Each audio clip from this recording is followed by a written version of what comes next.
BBC Radio Scotland News, I'm Duncan Kirkhope. Good evening. Israel's Prime Minister Benjamin Netanyahu has indicated he's ready to implement a ceasefire to end the fighting against Hezbollah in Lebanon. In a televised address, he said Israel would respond forcefully to any violation by Hezbollah. It's not clear which other Israeli ministers, if any, have seen or approved the text. Mr Netanyahu, whose words are spoken by a translator, explained one of the reasons why he was in favour of a ceasefire. To disconnect the two arenas and isolate Hamas. Since the second day of the war, Hamas relied on Hezbollah to fight alongside it. But with Hezbollah out of the picture, Hamas will be left on its own, alone on the battlefield. We will exert greater pressure on it, and that will help the sacred mission of returning our hostages and releasing them. A group of survivors who gave evidence on the abuse they suffered at private schools have called for the judge leading the inquiry to be dismissed. Lady Smith, who's chairing the Scottish Child Abuse Inquiry, has been accused of thinly veiled favouritism towards independent schools. The letter from 28 former pupils urges the First Minister to remove her from her role. A spokesman for the inquiry said it would be incorrect to suggest its work is biased, and another group of campaigners has said removing Lady Smith would be devastating. The trial of a Skye man accused of murder has heard that mental disorders would not have significantly impaired his ability to control his actions. Finlay MacDonald was considered to have had undiagnosed autism spectrum disorder, personality disorder, and was experiencing anxiety at the time he's accused of killing John McKinnon and attempting to murder 3 others. Ailey Davis reports. Finlay MacDonald is accused of attempting to murder his 34-year-old wife, Rowena MacDonald, and murdering his brother-in-law, John McKinnon, who was 47. He is also alleged to have attempted to murder couple John and Faye Mackenzie. The 41-year-old denies all the charges against him. He's lodged a special defence to the allegation of murdering Mr McKinnon, claiming he was suffering from abnormality of mind. At the High Court in Edinburgh today, forensic psychologist Lorraine Johnson was asked if the disorders, conditions and traits suffered by Finlay MacDonald as a whole would have significantly impaired his ability to control his actions. She replied, "No, I don't think they did." The trial before Judge Lady Drummond continues. Judges at the Supreme Court in London are considering how women are defined in law in a landmark case brought by Scottish campaigners. The group For Women Scotland is appealing against a previous ruling that trans people with a gender recognition certificate should be considered women under the Equality Act. There's 2 days of legal debate with a ruling at a later date. The Unite Union says Vauxhall's decision to close its van-making factory in Luton is a slap in the face for workers. The decision puts more than 1,000 jobs at risk. The owner of Vauxhall, Stellantis, plans to focus production on electric vehicles at its plant at Ellesmere Port in Cheshire. Hazel Simmons, the Labour leader of Luton Borough Council, says Vauxhall needs to realise it has made a mistake.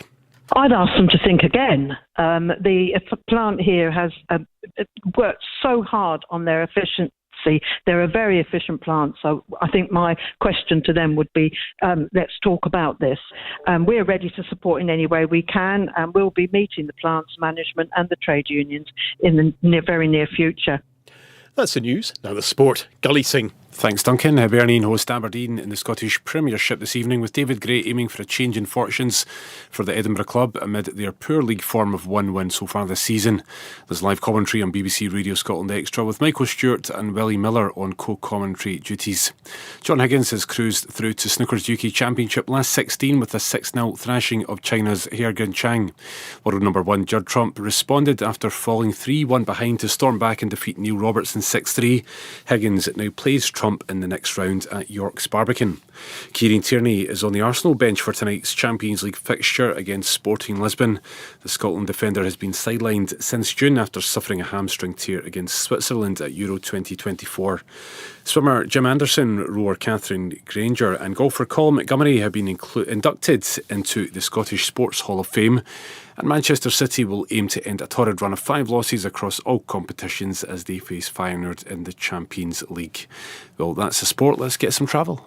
Thanks very much, Gully. And coming off the A720 Edinburgh City bypass going west, a lane is closed along the slip road at Hermiston Gate. That's because of an accident there and traffic is queuing.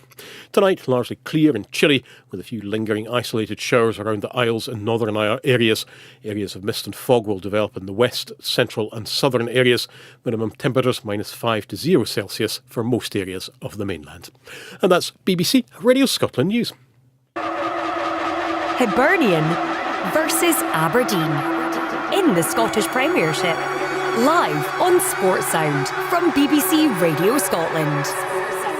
Aberdeen are a good side, it's going to be a tough test. It'll be a good game, I'm sure, they always are. There's 3 points to fight for, and we're going to do everything we can to take these points. It's about results, it's about points as quickly as we can get them. If you win the game, you get off the bottom of the table. And it's into the back of the net, and Hibernian have the opening goal. Goal for Aberdeen! And it's another disaster at the back for Hibernian.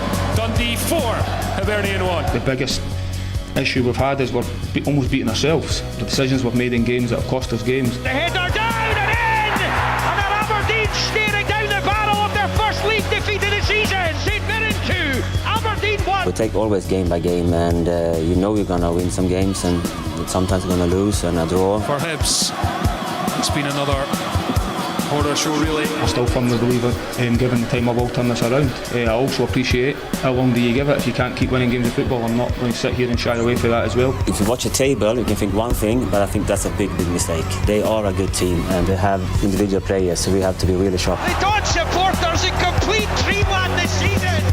It's a difficult time for absolutely everybody involved, but nobody wants it to turn more than me, that's for sure. Hibernian versus Aberdeen. Live on Sports Sound from BBC Radio Scotland.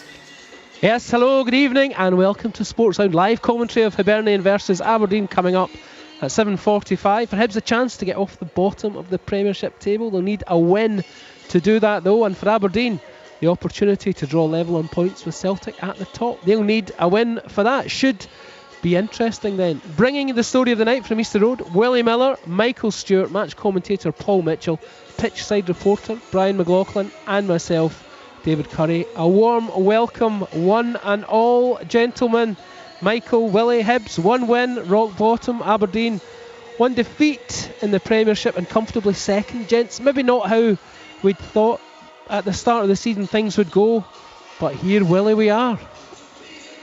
Well, I thought it would go this way, David. Did you? Tongue in cheek. No, I thought that Jimmy Tilleen would have taken a little bit longer to settle in. He did come in late during the summer as well, after quite a substantial wait for him to come to the club. But there's no doubt that whatever his tactics are, whatever his training is, whatever his conversation has been with the players and the team in general, you know, looking at it's pretty straightforward, his football. You know, there's nothing fancy about it. He plays the same system generally. In fact, he hasn't changed it any time I've watched him. But it's an attacking style of football. He likes to get the ball forward earlier, likes to hit in the counter.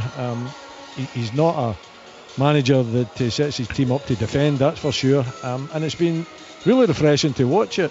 I think the second half down at Celtic Park was a magnificent advert, I think, for the rest of Scottish football and what can be done, you know, against the champions.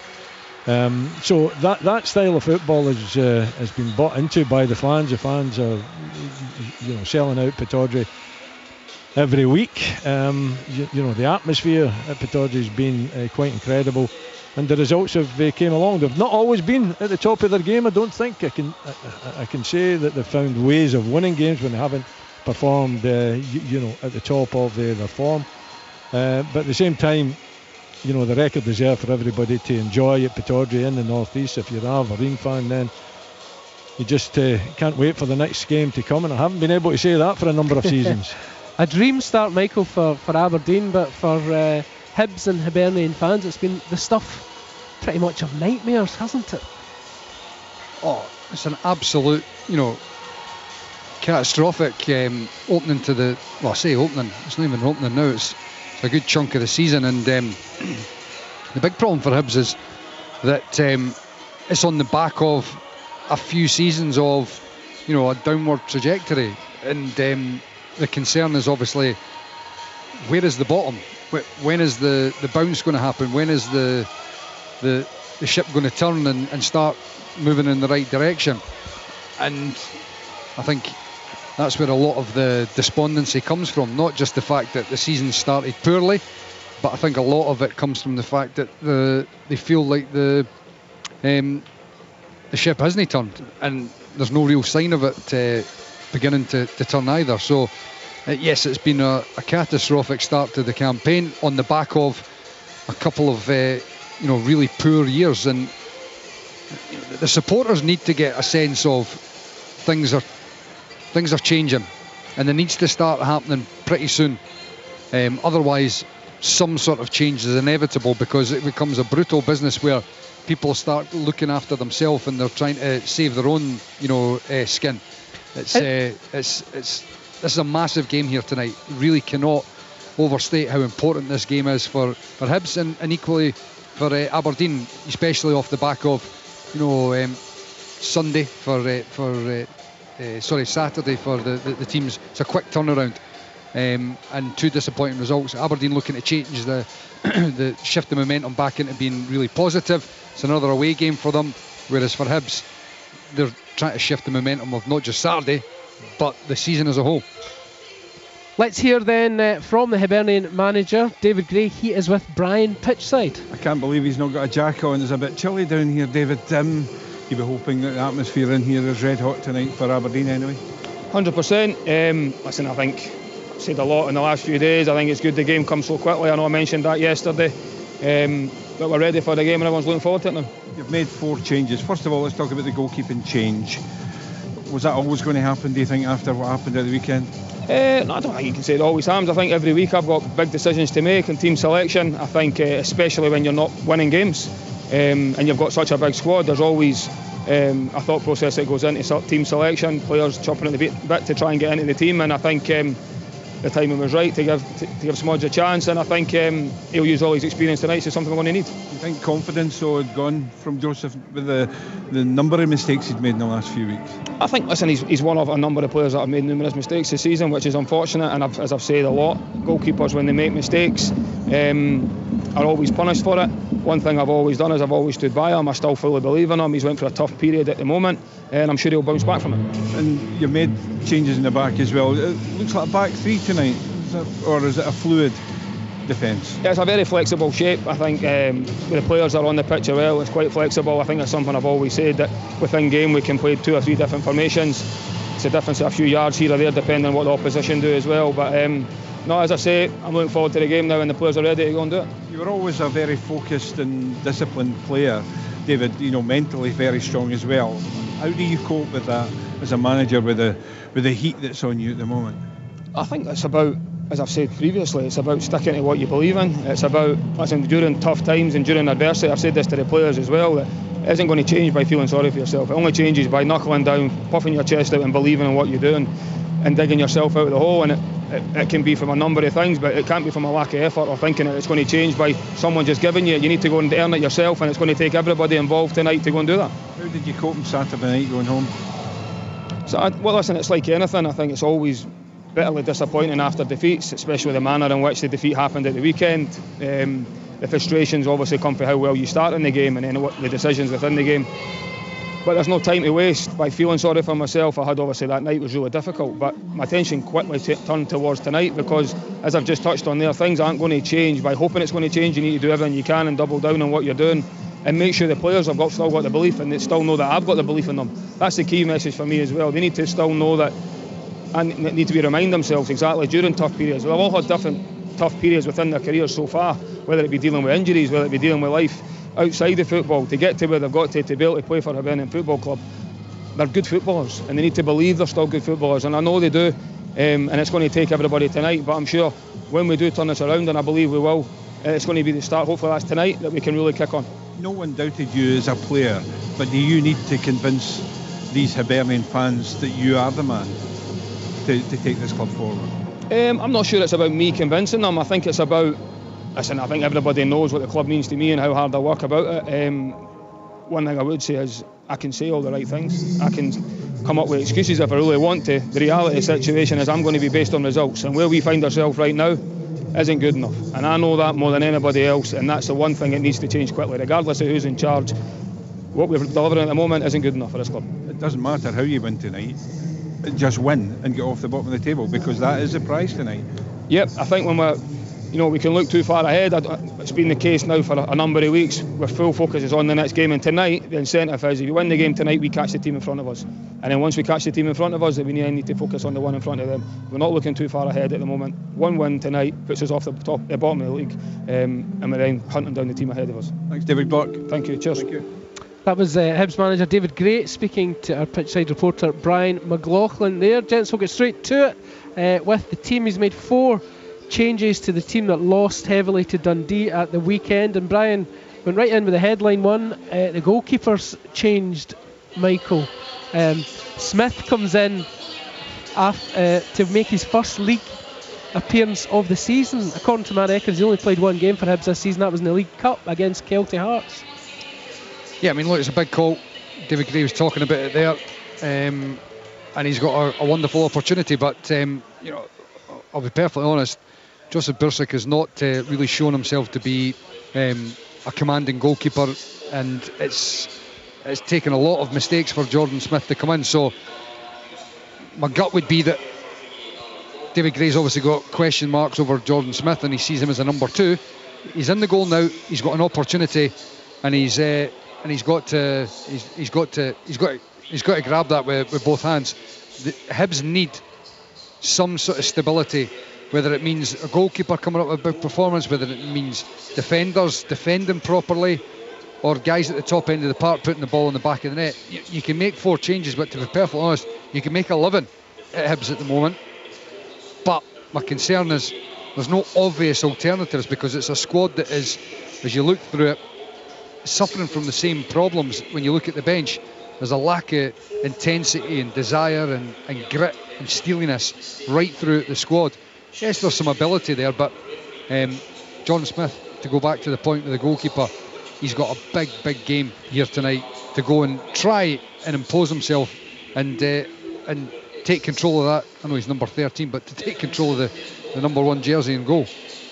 Well, I've had a few spoilers there with the team. I've told you there's been 4 changes to the Hibs team, but Mr. Paul Mitchell, he will regale us now with the full Hibernian starting lineup and also that of Aberdeen. Good evening, Paul. Good evening, David. Yes, Smith, Ardere, Miller and Hoylett all come in. Bursic, Cadden of the Crus variety, Obita and Campbell all drop out from the side. Lost the heaviest defeat against Dundee in over 20 years. Jordan Smith is the goalkeeper. It's Miller, O'Hara, Bushiri and Iredale. Newell and Triantis will sit. Cadden, Hoylett and Ewan. And Mikula Kuharovic is the man up front. For Aberdeen, they also make 3 changes. Clarkson, Morris and Sockler drop onto the bench. In come Keskin and Duke, and former Hibs player Kevin Nisbet, who scored in the 6-0 game here a couple of seasons ago. Mitov in goal. It's Devlin, Rubizic, Malloy, McKenzie, Shinnie and Nielsen are the sitters. Duke, Keskinen and McGrath, and Kevin Nisbet, as I mentioned, will be playing up front. Our referee here is Callum Scott.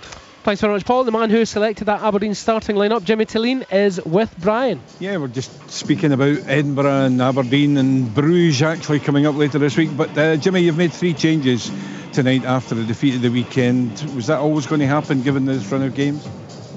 No, it's a lot of games now, and we're further into the season also, so we want to keep the players with a good energy, and we know we have more games, but for us it's the focus today. And also, of course, it's tactical, how we think they're going to play and the strengths of our team. Do you think they may change formation slightly, having had a look at the starting 11? No, let's see what's happened when the game starts. Like, we are focused on what we have to do be better in our basic parts of the game if compared to the last game. So they will put the focus, and let's see how the game starts, what they are doing. You managed to find the key to success for Aberdeen this season in winning games of football. How did you do that? And was it just about putting the players together and trying to get the correct mix? No, as I told before, like we don't think about what happened and going to happen in the future. Like we always try to improve things, and we know it's going to be good times and tougher times. But the thing is, what we try to improve our players and our team. We put a lot of work, I suppose everybody does, but we have tried to create a strong identity and be clear in that and try to improve that part all the time. How much have you had to improve the mental attitude within the squad and within the players individually? No, I think that's an everyday thing. You can't just say, like, now we have done it and now it can change so quick, as you have to work with the players. It's human beings. It's like everybody else in the world. So you have to try to create a good environment where people can grow. You responded well after the humbling to Celtic in the League Cup. How do you respond tonight after the defeat against St Mirren at the weekend? For us, it's important to be stable in our performance, and we feel like at how we started the last game, the first 20 minutes against St Mirren, we were not happy with how we act as a team. So that was the thing we talk about this week, and that's the key for us to be stable there, and hopefully it's going to be a good performance, and then hopefully also a good result. Kevin Nisbet back up front tonight, coming back to a club he knows very well indeed. You'll be looking for Kevin to actually score some of the goals tonight. How much has he improved, and has he, in some ways surprised you as a player this season, because he hasn't been fit for most of this season yet? No, he's a good player, and you see how he's clever, and I'm happy because keep going, and then you get a setback with injury, and it was out for some weeks. Now when he come back from the national break, and also the last game before the national team break, you saw he was sharper and quicker on the pitch, and hopefully you can see that today also. And a win tonight would take you back level in points once again with Celtic, wouldn't it? Oh, sorry? A win tonight would take you back level on points with Celtic. No, I don't think about that. I only think about our result today, and don't look at the table. Thanks, Jimmy. Good luck tonight. Thank you so much. Thank you. There we go. That's Brian McLaughlin speaking to Jimmy Tillene about his team. Also, we didn't hear the details, but he's talking about Bruges. I think it's Brian that's going to Bruges, isn't it, later in the week? But interesting stuff in terms of the starting lineup there, Willie. 3 changes from the weekend, all in the kind of top end of the pitch. Morris, Clarkson and Saltcler out. Duke, Nisbet and Keskinen come in. Yeah, and Brian can try as hard as he can to get information or get Jimmy Tillene to wander away and speak about other teams and what happened last week and what's going to happen next week. But he's not going to get any reply. He's not going to get any response, because that's the type of manager he is. He's pretty much focused on the now and the game tonight, and trying to get him to talk about anything else is really very difficult. But the results speak for themselves, so he doesn't have to worry about giving the fans information. The fans are getting the information by the performances on the pitch. He's made changes. He's changes to bring energy into the team, and Duke and Keskinen and Nisbet, obviously, a proven goal scorer as well. I don't think that that you can look at Nisbet and think anything other than if he gets a chance in the box, he's likely to take it. Or set somebody else up. Miskick it and set somebody else up. Yeah. And I think when you're on a run like Aberdeen are on, these things happen to you as well. You get a fair bit of good fortune. But Jimmy Tillene and his changes as well, his substitutions have had real impact at times. He's a very shrewd manager, or he's a very lucky manager, one of the two. I think that he's a shrewd manager. He's obviously got a lot of experience. He comes to Aberdeen with that experience, and you can see it. And as I said earlier, his football is quite simple, but it's attractive. It's easy in the eye. It's really easy to get involved with, and although they don't have a main striker like Majowski that was the one that was scoring the goals last season. They've shifted the goals around, and most of this kind of a bunch of players that weren't performing last season that have been given the opportunity under Jimmy Tillene. Duke, for instance, went AWOL, but he's been taken back into the fold. The manager 100th appearance tonight for the Dons, Willie, for the prodigal son. Is it? Well, listen, on his game, he's a fearsome opponent. His pace is electric, and defenders really struggle to. And he's strong as well. He's a strong physical specimen too, but lost his way a little bit. I thought last season his mind was on trying to get the move away from the club, and I think he had some bad, advice from whoever was giving him that advice. Certainly, the way he acted during the summer and not coming back till late. But Jimmy Tillene's taking him in, fresh start, clean slate. Shaden Morris is another one that's been really impressive, mostly coming off the bench. I think he's more an impact player. And the manager is just getting performances out of players that weren't performing last season. Beswin as well. There's another one that he's managed to turn around that's had an influence this season. So it's all good news for him. He's done a magnificent job so far. He's had a couple of setbacks this season in terms of results. Be interesting to see if they can do the same and turn around the result tonight the way they did after the Celtic defeat. Nisbet starting up front for Aberdeen. I nearly said Hibs there, but that'll be a dagger into the hearts of Hibs fans tonight. 100 appearances, 101 appearances here, 39 goals, Mikey.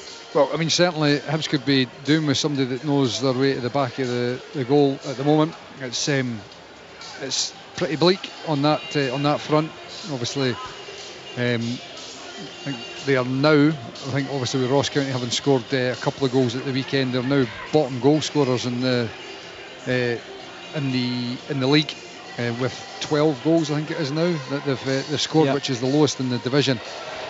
And then you look at the other end of the park where they just ship in poor goals for fun, even though they've not conceded, as many as the bottom teams in the league on that front. They're not the worst defensive record, but the defence, I think it's clear for what we see, and obviously for the manager as well. Hence why the change has been made in goal there as well. So yeah, I mean, Kevin Nisbet would definitely have helped Hibs, but at the moment he's in a Aberdeen jersey, and you've got to say, I'm pretty sure he's not regretting that decision.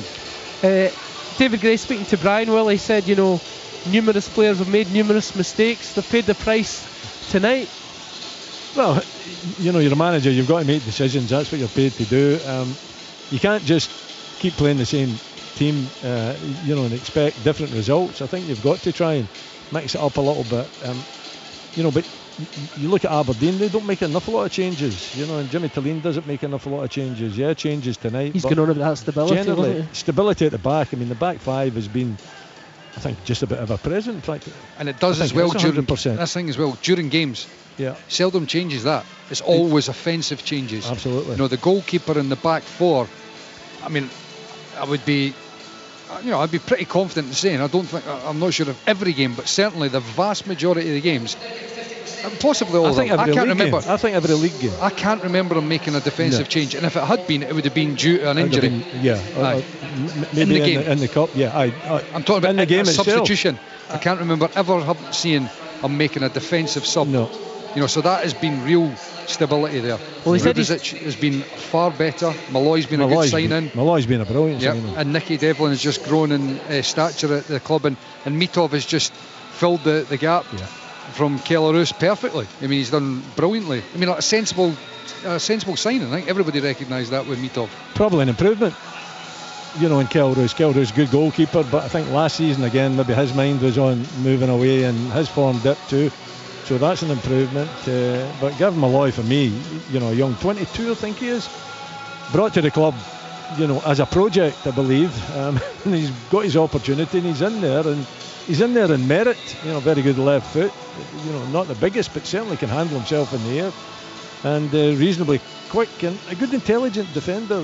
Not too many of them going about at this moment in time. So that back five really is your foundation of the success, and anything in front of that, the impact players, the substitutes that Jimmy Talleen makes, they either score when they come on, they give energy, they create, and it's the players that weren't performing last season as well that he's been able to convince that there's still a future here at Aberdeen, and they've made an impact. So it's just been a sensational season for Aberdeen. You can't say anything other than that. Okay, the result against St Mirren was probably a poor performance as well, but in terms of the overall results and where they're sitting in the league and where they could go and rub shoulders again with Celtic at the top of the table again tonight, then I don't think you can ask for anything more than that from a new manager coming into the club. You've already seen the evidence of them bouncing back from defeat in the League Cup when they lost 6-0. Lost 6 to Celtic, and then got a handsome win over Dundee shortly afterwards. Yeah, because you're then looking at it and you're wondering how they're going to react to that defeat, because it was a bit of a humiliation, wasn't it? They lost their shape, they lost their discipline. Listen, Celtic can do that to the opposition when they're really on their game, and they were on form that afternoon, and they certainly deserved it. But Aberdeen, I think that defence fell apart basically. The two midfield players started running all over the pitch, away in wide areas, leaving huge gaps. So the discipline just went from the team, but they did bounce back, and I'm sure Jimmy Tillane will be hoping that would be the case tonight, because there's a manager that talks about the now. He don't think he'll obviously went over the game at the weekend, but he'll be very much focused on what they're going to do tonight. I was just going to say, Willie, I think I saw, and I'm not 100% sure whether it was totally accurate or not, but I'm pretty positive I saw a stat for the game at Paisley at the weekend where Aberdeen had 70-odd% of the possession, which, obviously for a lot of games for Aberdeen, it's recognised that they're not a side that look to dominate possession, but they counter and attack so quick away from home as well. To have that amount of ball, it probably, perhaps, and I've not seen all of the game obviously for the weekend, it probably didn't suit the way that Aberdeen are looking to play. And you see the goal, you see the first goal in particular, Olasanya over the top, just a punt up the park. That's not something that is, it's a terrible goal to lose, but there are very few and far between of those incidents that have happened with Aberdeen this season. Yeah, they are definitely a team that enjoys the opposition coming at them. I'm not saying that in a negative way, because it's not a case that a Jimmy Tillane team is set up to be defensive, but when they haven't got the ball, they know what to do, they know how to make it difficult for the opposition, and when they do have the ball, the pace that they go forward. You watch the two fullbacks, that's a prime example of how Jimmy Tillane sets up his team. Whenever they're in transition, the two fullbacks are bombing left and right, to get into the box, to either create or to have an opportunity of scoring themselves.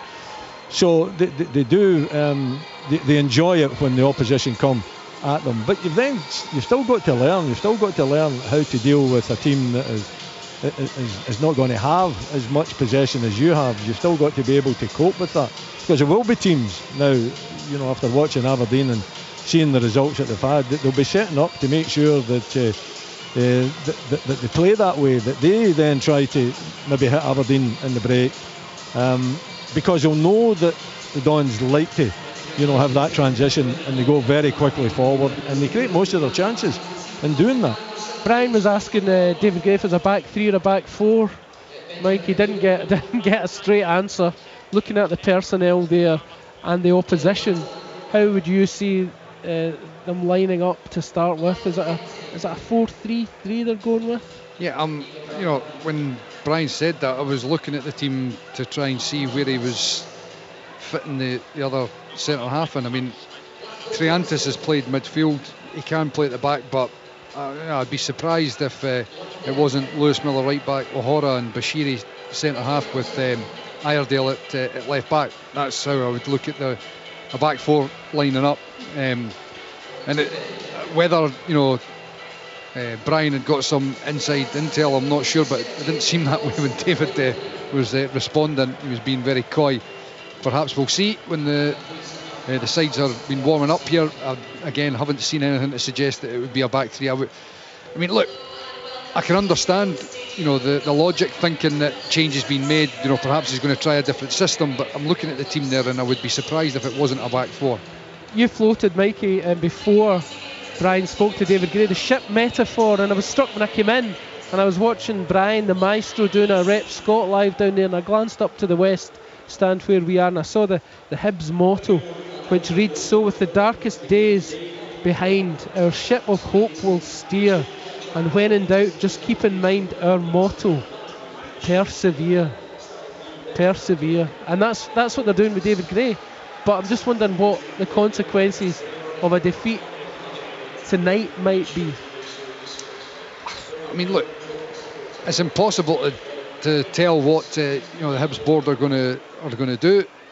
I don't really know who would be making the call, but one thing's for certain, that and David Gray said it himself, results have got to turn, have got to change. I've said umpteen times, I feel for David Gray in a great extent, because it's very difficult to do a great deal with the side. It's not like you look at the team and you go, well, why on earth is he not playing him, or why is he not playing him, or what he's up to. I just think it's a very poor squad, basically. But there's quality, but it's lacking in any real desire, grit, determination, will to win. I don't see a lot of that at all. and that fundamentally, especially where Hibs are at the moment, is a prerequisite for trying to get out of it.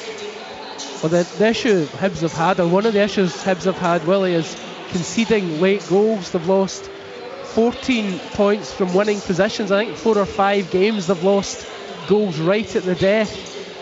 If they manage to sort that out, they'd be right up the top. They've near the top end of the table. Yes, I mean, it's a horrible situation. You've got a young manager there as well that is really struggling down at the bottom of the table. Huge amount of pressure. Must be difficult for him. You know, the mental stress and strain that he must be feeling at this moment in time, particularly being associated with the club so closely as well. But he knows himself, and he was talking about it. It can only go on for so long. It doesn't matter how many times you get the vote of confidence for the board. It doesn't. Always, and even a vote of confidence for the board, I don't like it. You're better saying absolutely nothing. I think sometimes the vote of confidence is more for the board than the manager. But if it continues, if they get beat here tonight again, then it's just more pressure heaped on them. If things could go wrong, then this season for David Gray and for Hibs, they've gone wrong. Losing late goals, getting men sent off, turning winning situations into losing situations. And it's been the exact opposite for Aberdeen. But you've got to cope with that, and Hibs have got to cope with it. It won't be easy. Tonight, Jimmy Tilleen talking about making sure that it's an early start from the Dons, because they didn't have a good start against St Mirren, and he'll be taking the atmosphere, the pressure here that's on Hibs, and trying to really pile it on to David Gray and these players out here. No, it will be interesting to see how the players handle it, because they are in a very difficult situation. And when you're in a very difficult situation, you need big personalities, you need big characters. Do Hibs have these characters? Doesn't seem like it, but tonight's an opportunity for them to show that they're fully behind the manager.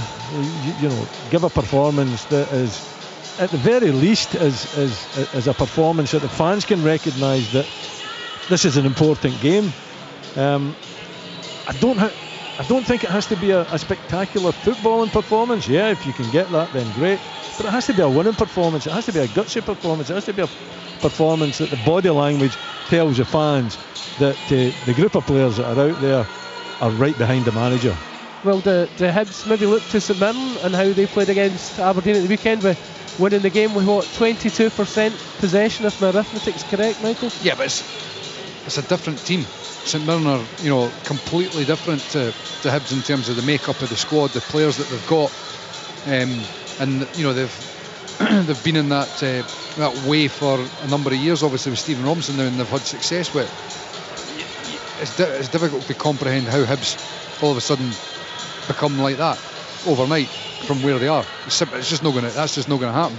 Really spot on. I mean, for Hibs, as much as it is very, very difficult to do, they have to try and just focus on that first 10 minutes of the game at Dens Park, where it was good, it was bright, they got their noses in front, and tried to forget about the next 80 where the sending off. The capitulation is the massive concern. But for Hibs, every game that comes along, they have to view it as an opportunity to try and show some sort of desire to go and turn things around. Otherwise, you'd be as well as just giving up the ghost and writing the season off and saying, okay, we're relegated now. They have to come and show something. They've got to show that they're capable. I don't know. I've got serious question marks whether they are. But as players in the changing room, they've got to come out. The first 10 minutes at Dens Park, it was bright, it was good. They have to perform like that and hope like nothing else that they can somehow get a result, whether it's a deflection, whether it comes off somebody's backside, whether it's a sending off for Aberdeen and they can cling on. It doesn't really matter how they do it. They've got to try and get a result, a victory, and with that you can start to get a wee bit of belief.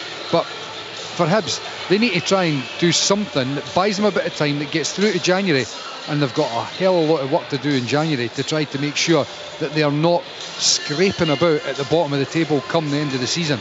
Otherwise, if that doesn't happen, they get a few results and they don't do some good work in January, I'm fearful for them.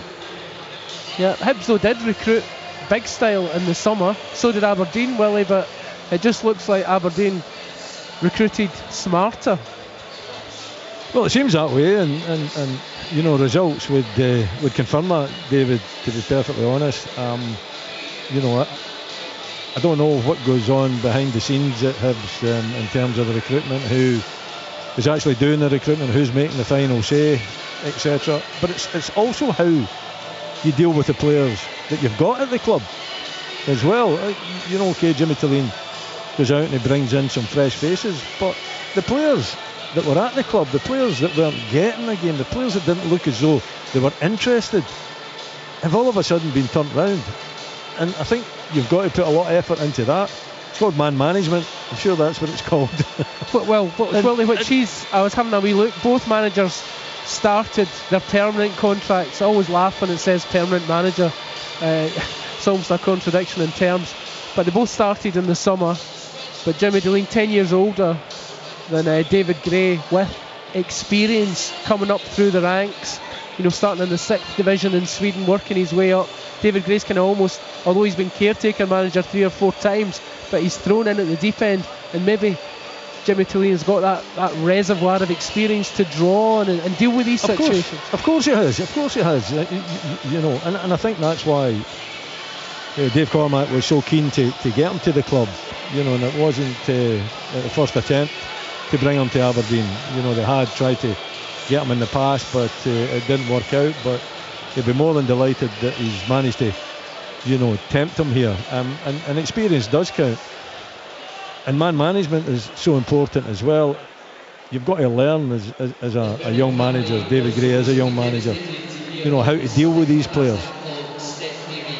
And it is really important that you get 100% or as close to 100% out of every player. Whether you've brought them or whether you've inherited them. Jimmy Tilleen inherited these players that we're talking about, and he's managed to turn them round. I mean, he's got them believing that they're quality players. Duke and Morris in particular. I mean, Morris was going nowhere. But Deswin too. Sorry, Nico. But you could go on, right? You could, but the big thing for me is it's all well and good, all of those attributes in terms of it, and they do count. But the fundamental difference as well is, even last season when things weren't great for Aberdeen, you looked at the squad and you went, the foundations of a squad, a good squad, are there. Yep. I don't think you can say the same when you look at Hibs. No, so Peter Leave improved it. Yeah, when Peter came in. Yeah, exactly. Aberdeen. You think about Aberdeen's performance in the semi-final of the Cup against Celtic. It was almost a precursor to what Jimmy Tilleen's doing now. But you can talk about experience, and I do think an experienced manager would perhaps be able to handle things a wee bit better at Hibs. But I'm not sure that the performances, the results would be dramatically better, because the biggest thing you need as a manager is some quality on the park. And Aberdeen have got a way of playing football, and Jimmy Tilleen has brought an identity and a way of playing football. I don't see him changing.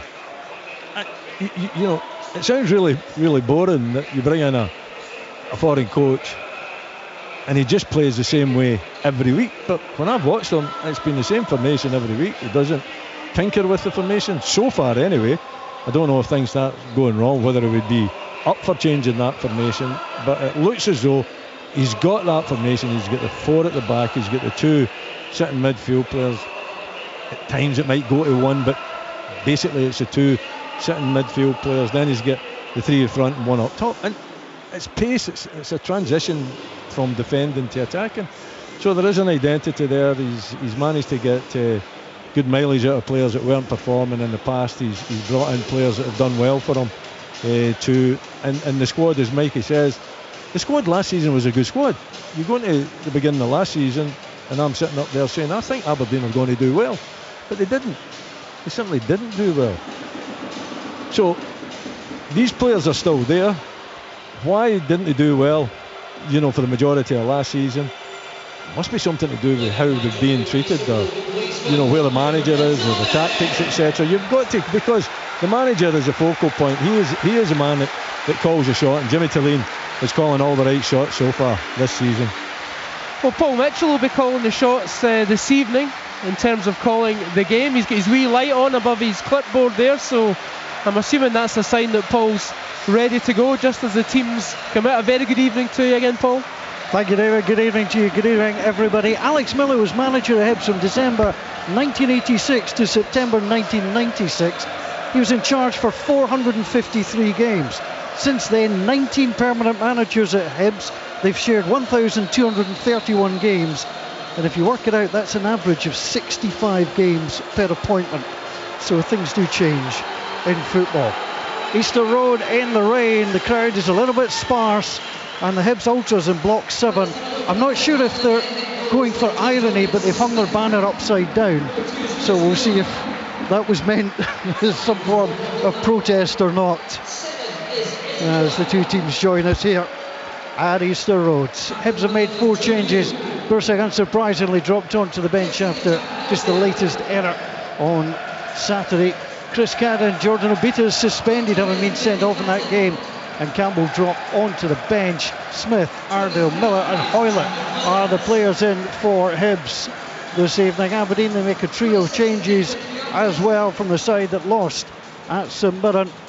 Clarkson, Morris, Sokler all drop onto the bench. Keskinen, Duke and Kevin Nisbet, the former Hibs striker, starts for Aberdeen today.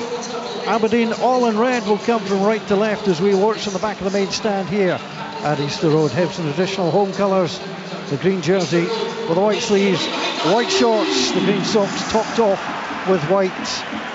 And Warner Hora just one hair on to Lee Miller. A little word there. Jack Iredale, he'll be in at left back, chatting with the other centre half, Rocky Bushiri. And referee Callum Scott with his 4th Scottish Premiership game of the season gets us underway. Aberdeen play the ball out wide onto McKenzie. On to Duke. Duke lays the ball back onto Malloy. Some fireworks going on. Let's hope there's fireworks on the field as well. Devlin plays the ball forward. Knocked out of play by Jack Iredale on that left-hand side to a Keskinen going across there. Aberdeen leads off in goal. It's Devlin, Rubezic, Malloy, McKenzie, Shinnie and Nielsen. And it looks at the moment Keskinen, McGrath, Duke and Nisbet. Well, I was just looking at the setup from Hibs, and I think Scoop might be right. Looks as if Iredale's just tucked in ever so slightly as a left-sided centre half, and 2 wing backs in Lewis Miller and Nicky Cadden. Well, we'll keep an eye on how that goes as the ball gets played forward. Here's a chance for Nisbet up at the edge of the area. Goalkeeper comes out and gathers. Bushiri was having to try and shape him away on that occasion, and the goalkeeper Jordan Smith out to get his first touch. I thought that was a big chance. It looked as though Kevin Nisbet gave up the ghost a little bit towards the end. I don't know if he felt that the goalkeeper was going to come out and smash him. He didn't look as sharp as early in the game, but you would have thought he would have been onto that much sharper than what he was, because he was pretty clear, and if he could have just shown a little bit more pace, I think he's getting there first. But see, when he put his hand up to say thumbs up to the ball through, I actually thought he was putting his hand up as if to say I've done my hamstring at first. You know, I'm absolutely with you. I thought he was in. I thought all he needs to do is just flick this ball here, because the keeper was off his line as well. Yeah, I was surprised. I thought he pulled up quite quickly as well. Just watching him, see if he's okay as Hibs play the ball up to the halfway line, given away. Nielsen picks up on the left hand side. Nielsen plays it away. It's away from Triantis, comes back to McKenzie. Now on to Duke. Duke gathers, plays it up to the halfway line, onto Malloy, takes a touch, back on the inside and back onto Duke. Duke under a little bit of pressure here, decides to play the ball back, and it comes in onto Malloy. Malloy, well, his progress backwards was cut off by Eliu. He plays it forward to Hora, drops it down. Triantis plays it across, picked up by Iredale. He is a left back to trade, but he can't play centre half, and well, that's certainly what Hibs have gone with. And Willie, when things aren't quite working for you, they've gone for a change of shape as well as personnel. Yeah, and I think that tells its own story, isn't it? You know, where you're really searching, David Gray is really searching for a performance and perhaps a shape that suits his team, suits his personnel, because you just can't leave it. You just can't, you know, keep playing the same formation, the same players. Eliu into the area, misses everybody and comes out on the Hibs right hand side. Lee Miller tracks back for it. Miller, current Australian international player, back on to Darius Triantis in his second spell at Hibs. 0-0 so far, 3 minutes gone. Hibs have the ball wide. Ardale plays it in. Malloy with a good header away. Shinnie breaks away from Joe Newell, and Aberdeen will gather. Keskinen, Nisbet tried to time his run, but the challenge comes in. Triantis and Ardale is to go back, flicks it out wide, does so. That was another instance though where Keskinen's bombing forward. I'm looking at Nisbet and I'm thinking to myself, if he just makes a run off the back of the shot, but he was holding his position as if to say, you keep running or pass it to my feet. The Hibs defence were all in Aberdeen's half.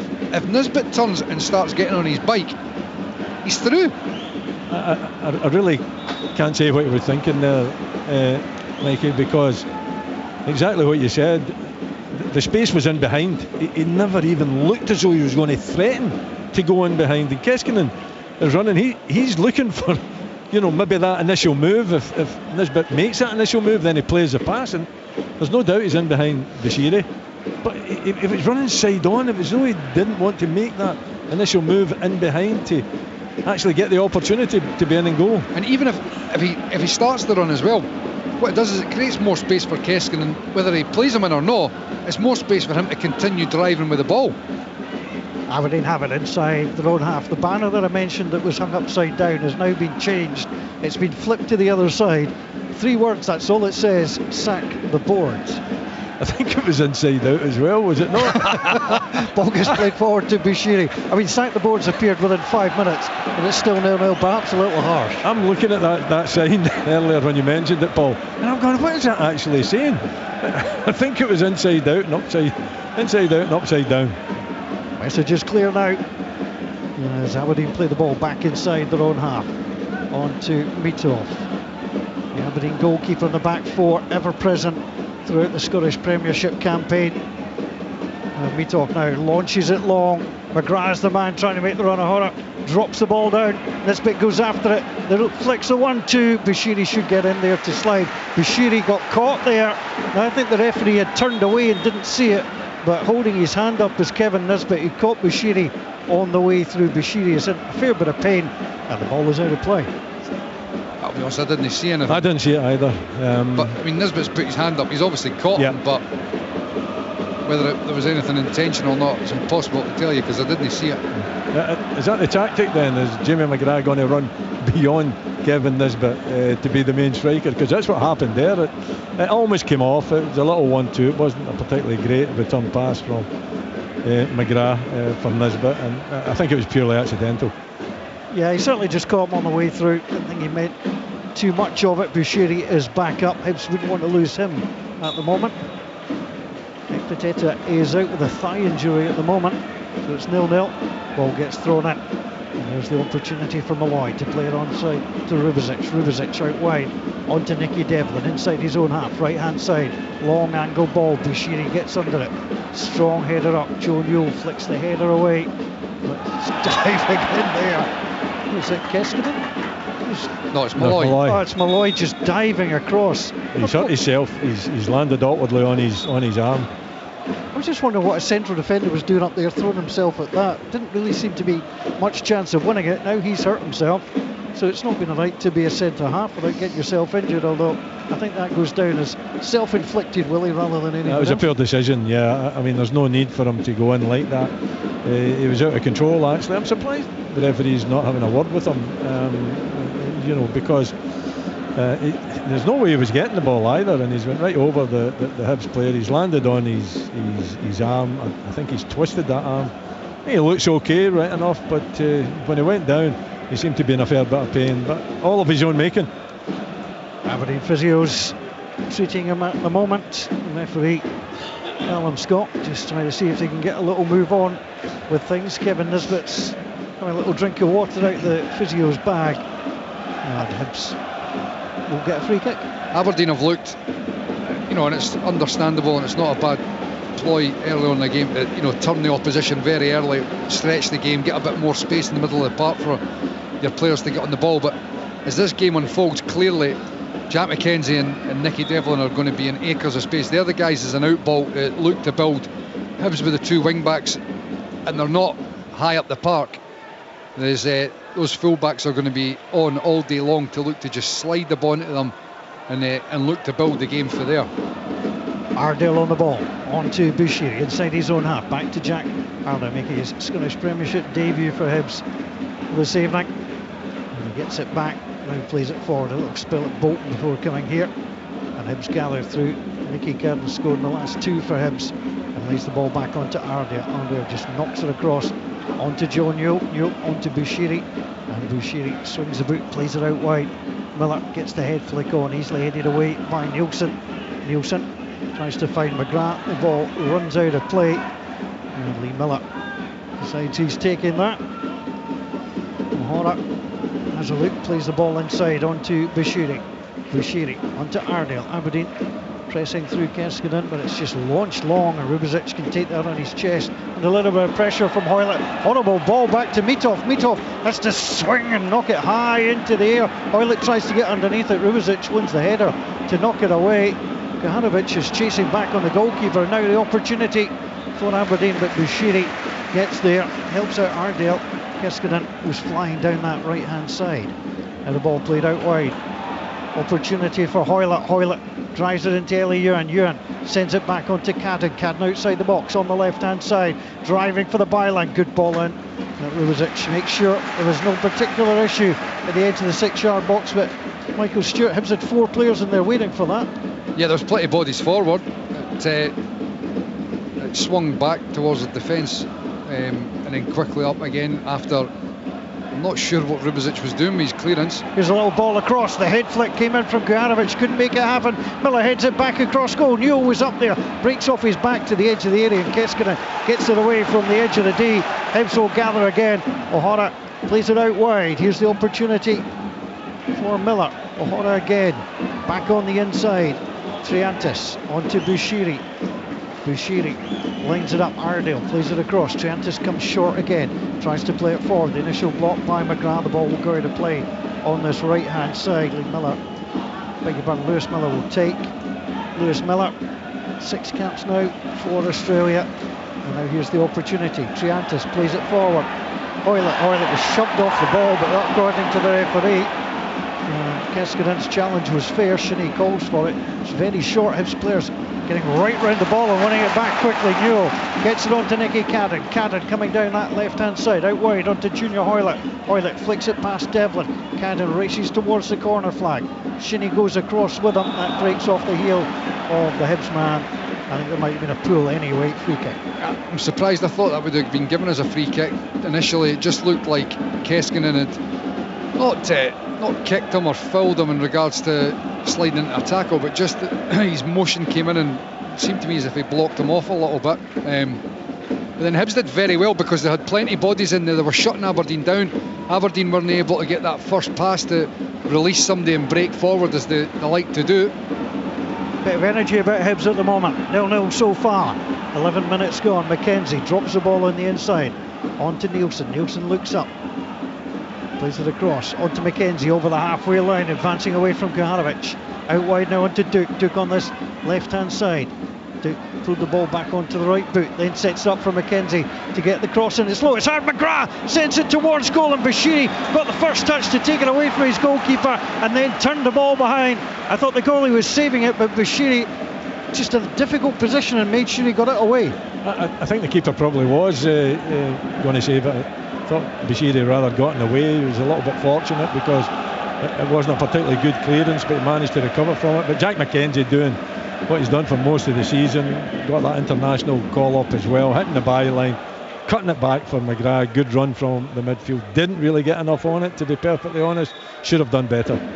First corner for Aberdeen from the left hand side, whipped in by McGrath. Ball breaks down. Kahanovic gets it away. The only player left back is McKenzie, who is the left back. Ball gets played back. You look at that last attack though, and it was just, what was mentioning before, acres of space in the wide area. Jack McKenzie actually had it before it. He popped it in field, and then when he got it back he had even more space than before, and he was completely unopposed as he went up the park and played a wee 1-2, getting towards the byline. Very easy for Aberdeen to attack there. Euro forward on Daly Ewan. Ewan steps away from his man. Tony Arsenal gets away from Shinnie, tries to shot. Good effort. Good save from the goalkeeper, diving to his right hand side, fisted the ball behind. It's a corner to Hibs. Eli Ewan with the chance. Dimitar Mitov for the save. That's good play, good attacking play for Hibs. Ewan skipping past a couple of opponents and getting a good strike on goal. Too close to Mitov to really get it past them though. good strong goalkeeper, you expect him to make that save, but positive play for Hibs, and you can hear the crowd are getting behind it. Corner kick will come from the Hibs left. The obligatory pushing and pulling going on, and Bushiri up against the goalkeeper. The referee just warning Rocky Bushiri, giving him a bit of a telling to be honest, just get on with it, and if he's fouling, give the foul. Corner kick to come from the left-hand side. Referee Callum Scott watching on.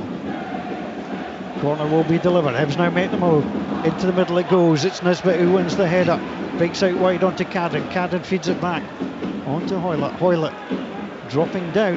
Will he go for the byline against Kiskinen? No, he cuts inside, gets it across. And Kevin Nisbet again gets the header away. You see that last attack, obviously the good play from Hibs. It all came again from a slack bit of play for Kevin Nisbet. There's been a few moments where he's looked just off the pace. Yeah, he's not started in here the last 5. He has had some minutes off the bench, but just looks a little bit slow at the moment. He'll try and grow into this game. He's the last person that seemed to be facing if he's going to find some of his goal scoring form, double figures in his last season at Easter Road.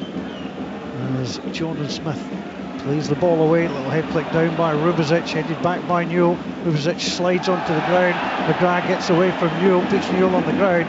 The ball is won by Hibs, it's turned back. Newell goes down again and doesn't get a free kick. The ball is with Hibs though. He made the decision easier for the referee, and Bushiri plants the ball into the stand on the far side. I was having a look at Jordan Smith. I think he's played less than 10 games in the last 4 years at this level. That's not good for a goalkeeper. He needs a little bit of a run somewhere. Well, he does, and he gets his opportunity tonight. The important thing about getting an opportunity is being able to take it. You know, it doesn't matter how many games you've had, Paul. Really, you've just got to show that commanding presence in between the sticks. That's the opportunity he's got here tonight. If he is tested, he hasn't really been tested so far. Then he's got to be good enough to say to the manager that he's the right man to carry on in that position. Aberdeen play the ball long, Hibs knock it out of play, so it's a throw into Aberdeen, 0-0 so far. BBC Radio Scotland Sports Sound on a Tuesday evening at Easter Road. Malloy plays it past Nielsen and past David Gray into the Hibs technical area, so runner given away, and the throw will come from Lewis Miller. Lewis Miller onto O'Hara. I would say it's not great from Aberdeen so far. I don't think that Jimmy Tielan's got him starting the way that he wanted them to start.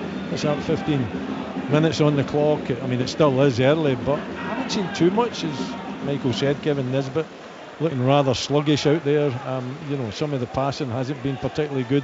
They haven't really put too many passing movements together. Hibs are actually looking the better side at this moment in time, in my book anyway. Yeah, no, I would agree with that.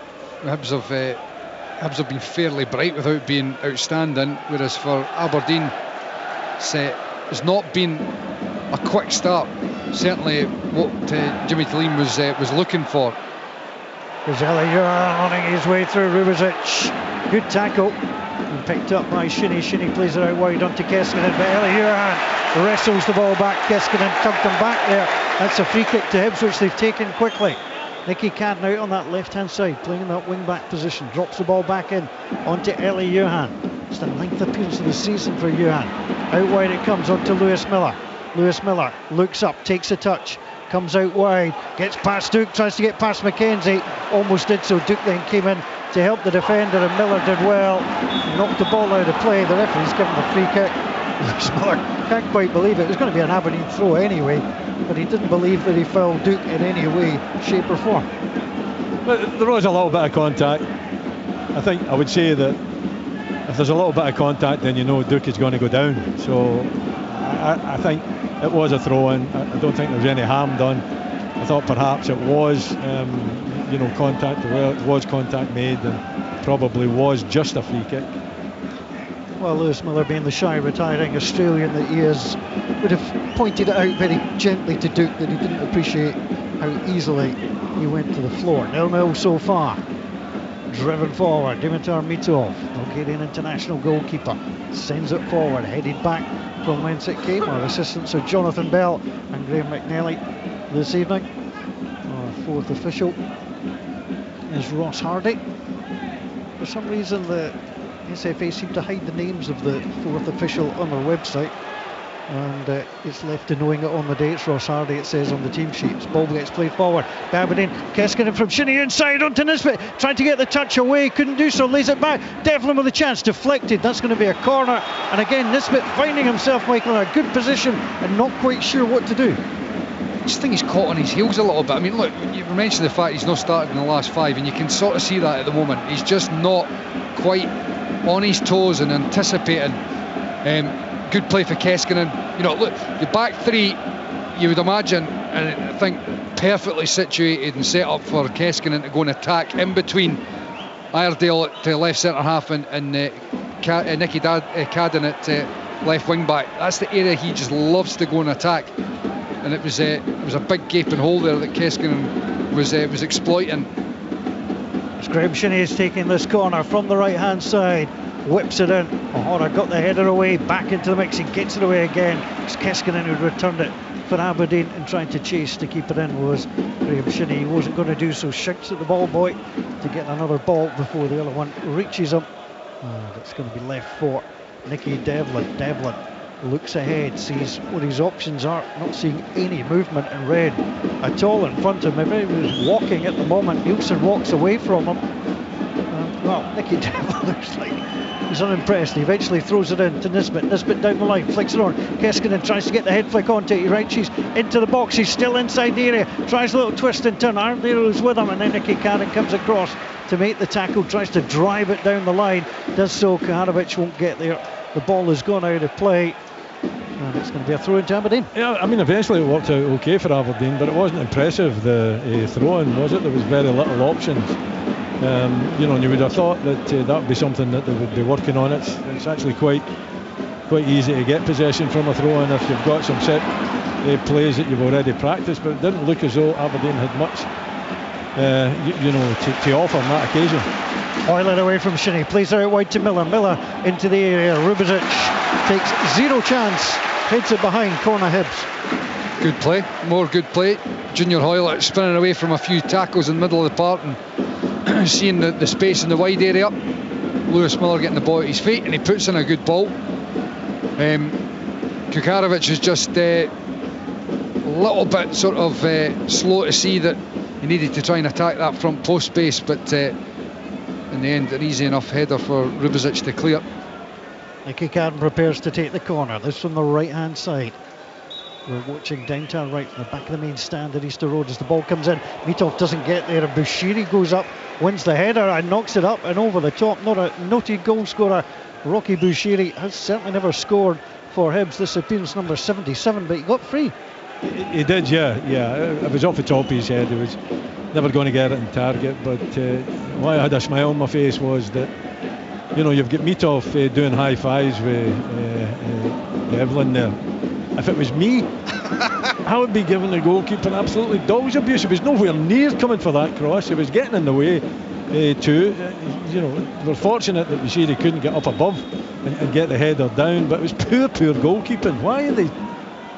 Maybe it's something new in the game. Maybe it's the way they kind of have a bond just now. But I think you can bond by having a real blast at one of your teammates. Positive reinforcement, isn't it? Ball gets played out wide. Jim Leighton's probably still shaking as the ball gets played out on that left hand side. Again, Ellie Young gets the ball. He's fouled Rubizic that time. And another chance, Michael Stewart, for Hibs to drop the ball in and see what problems they can cause. Yep.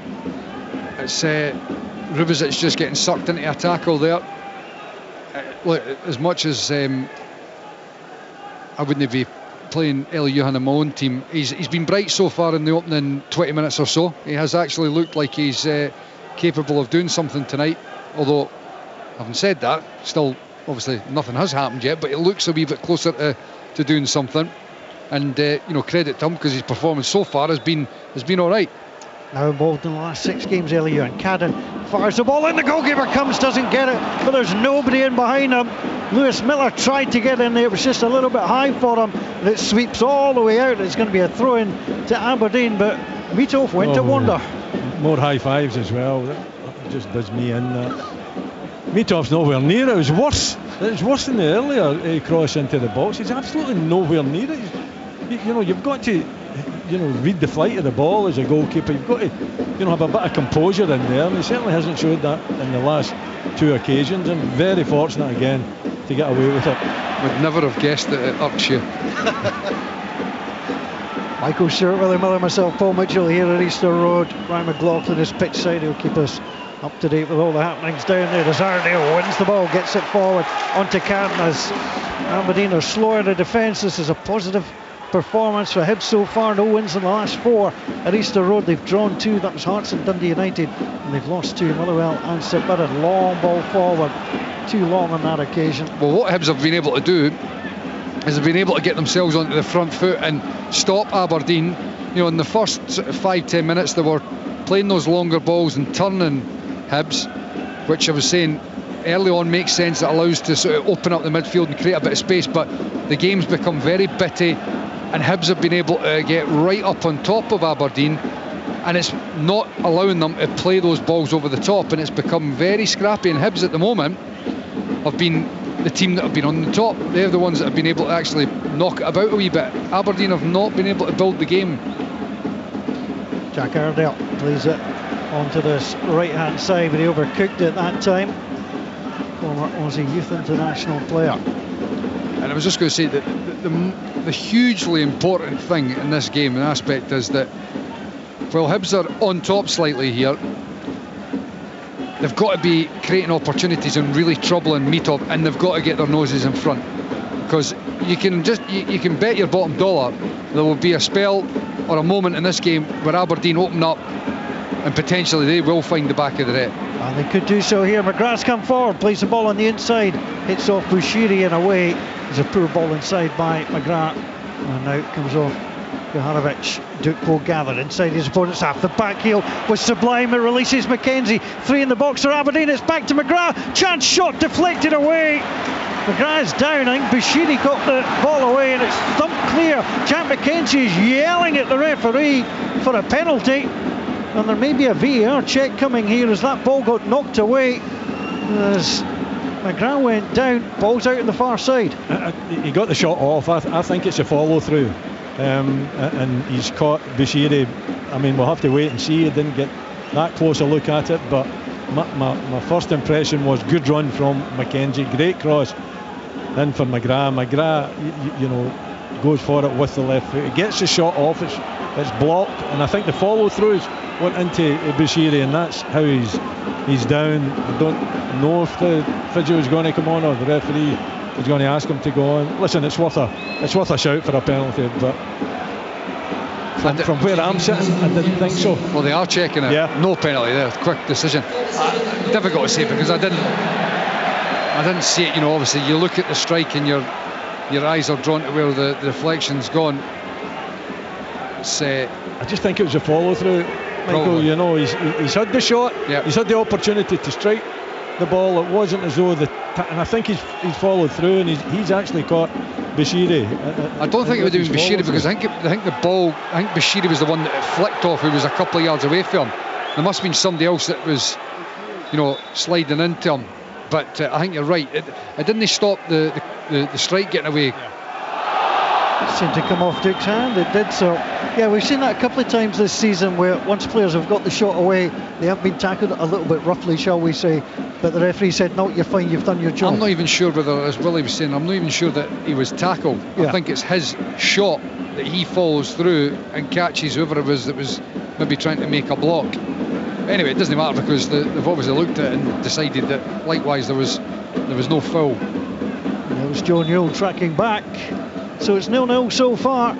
Good news for Hibs, 27 minutes gone. Aberdeen not quite at it. Hibs looking a little bit lively, but they would love the opening goal. Here comes McGrath. McGrath now clips it forward. Mahara goes back, has to try and play it away down the side. He does so into Lewis Miller. Miller gets the ball away. He's taken down by Jamie McGrath. There'll be a wee warning coming there. And if he does that again, he's going in the book. I don't know about you, Willie, but Dukes looked a wee bit off it as well. He's looked a wee bit sluggish. I get what Aberdeen are trying to do. They look to do it a lot. The ball's breaking, turn the defence quickly, especially force this Hibs defence into actually making something happen, or they've got to make a decision. But even when they're playing that ball over the top, Duke's not even alert to it. He's like 5 yards off. It becomes fairly comfortable for O'Hara to be able to deal with it. Yeah, I mean, Keskinen's looked he's the one most threatening of the front three, but Kevin Nisbet there's nothing coming from him. He's not making himself a target. He's not really looking for the ball in behind either. So, and I don't think Aberdeen have had any real control of the midfield. I think Shinnie and Nielsen, has Nielsen touched the ball?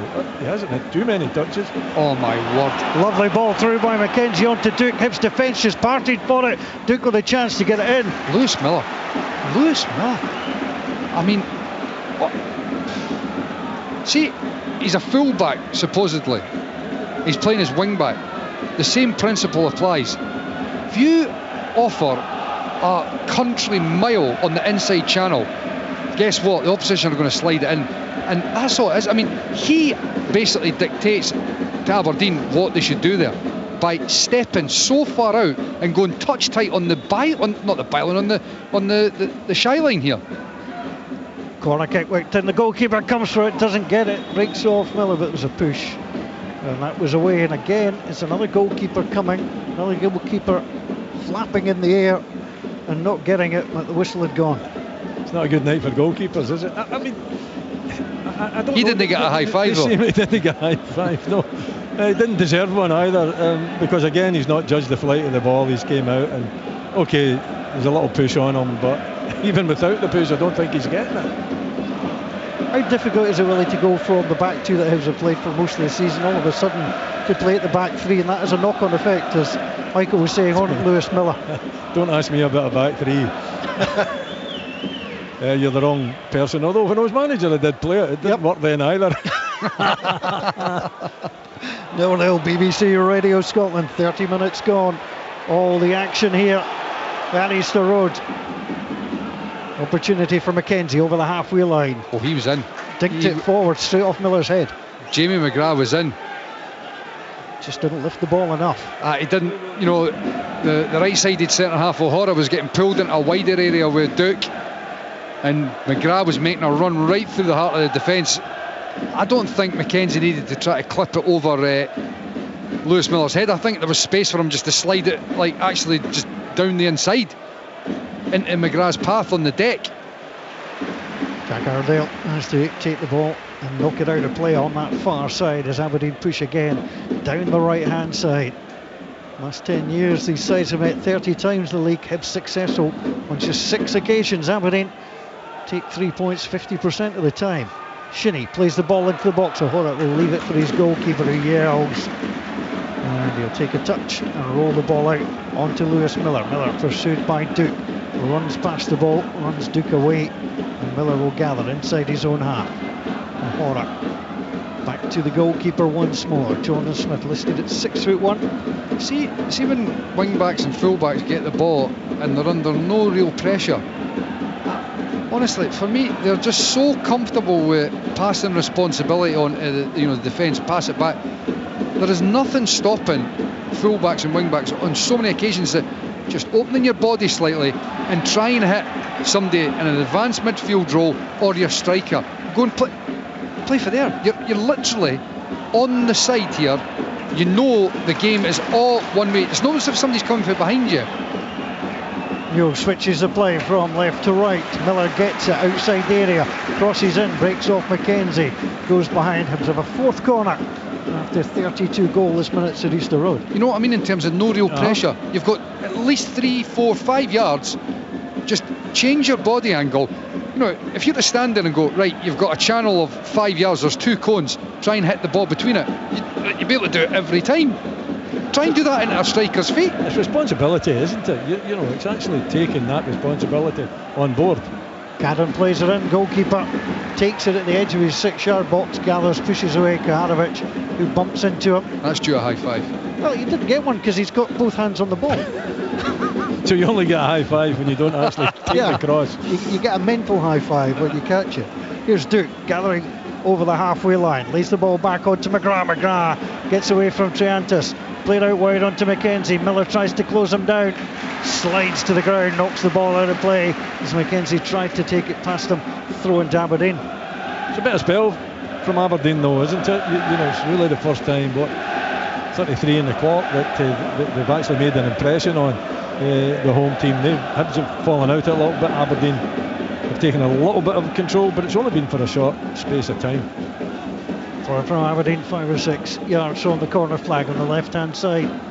And they will take it sometime tonight. So actually thrown in onto Nielsen. Nielsen, a little twist and turn. Plays it inside onto Shinnie. Shinnie now on the angle, back onto Mackenzie. Mackenzie drags the ball back onto the right foot, blocked by Miller. Out of play it goes. It's another throw for Aberdeen, who are just starting to press a bit more now, Michael. Yeah, a wee bit, just feeling their way into the game. Still, you've got to be looking for a bit more from a few of the players, but the slight sort of concern is for Hibs that they've been okay.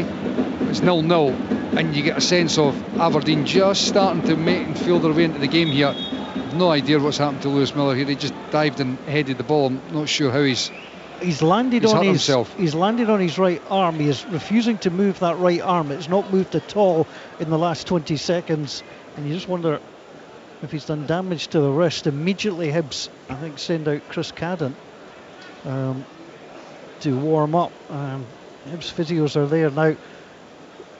Over half his body is off the field, but his knees and legs and backside are on the line and over, so we cannot continue the game. And again, they're being very, very careful with him at the moment. It's fallen awkwardly, certainly on that right side, the right shoulder.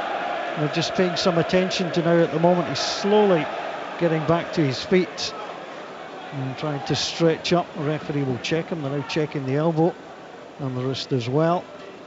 And he'll be asked to leave the field of play momentarily. And the referee just pats him on the back and gives him the bad news that he won't be on when the corner's taken. Yeah, I mean, I don't know if he had to really be as forceful with the header as he was. I think at times you've got to think about the game rather than just reacting to the ball that was going over his head. But anyway, he's fallen, really awkwardly. He's still suffering a little bit on the touchline, but we'll be back on soon. Opportunity from the corner for Aberdeen, swung in deep. The header back across, it's gone behind. And the referee says goal kick. Lubicic was the man who was up. It remains 0-0, 35 minutes gone here at Easter Road, BBC Radio Scotland. The home side have failed to win any of the 4 league matches last season. The away side won 3 without a home team scoring. And the game finished 2 apiece at Easter Road. So we're perhaps due something here this evening as Jordan Smith drops back. Miller is back on the field of play. No damage done. I'm surprised at that. Ball played forward on that far side. And there's a little touch taken on by Bushiri. Got there ahead of Kevin Nisbet. Forward it goes. Hoylett doesn't get there. Ball breaks to the side. There is the lesser spotted Nielsen. As he loses the ball, and it's played on Dele Johan. Triantis being urged to play it out wide. He's done so. Nicky Cadden can take it in stride on that left-hand side. Cadden up against Devlin at the edge of the area. Knocks it past him into the area. Graham Shinnie reads it and bumps the ball away into the stand on that far side. That was better from Hibs. Yeah, good, but also good defensive play from Aberdeen.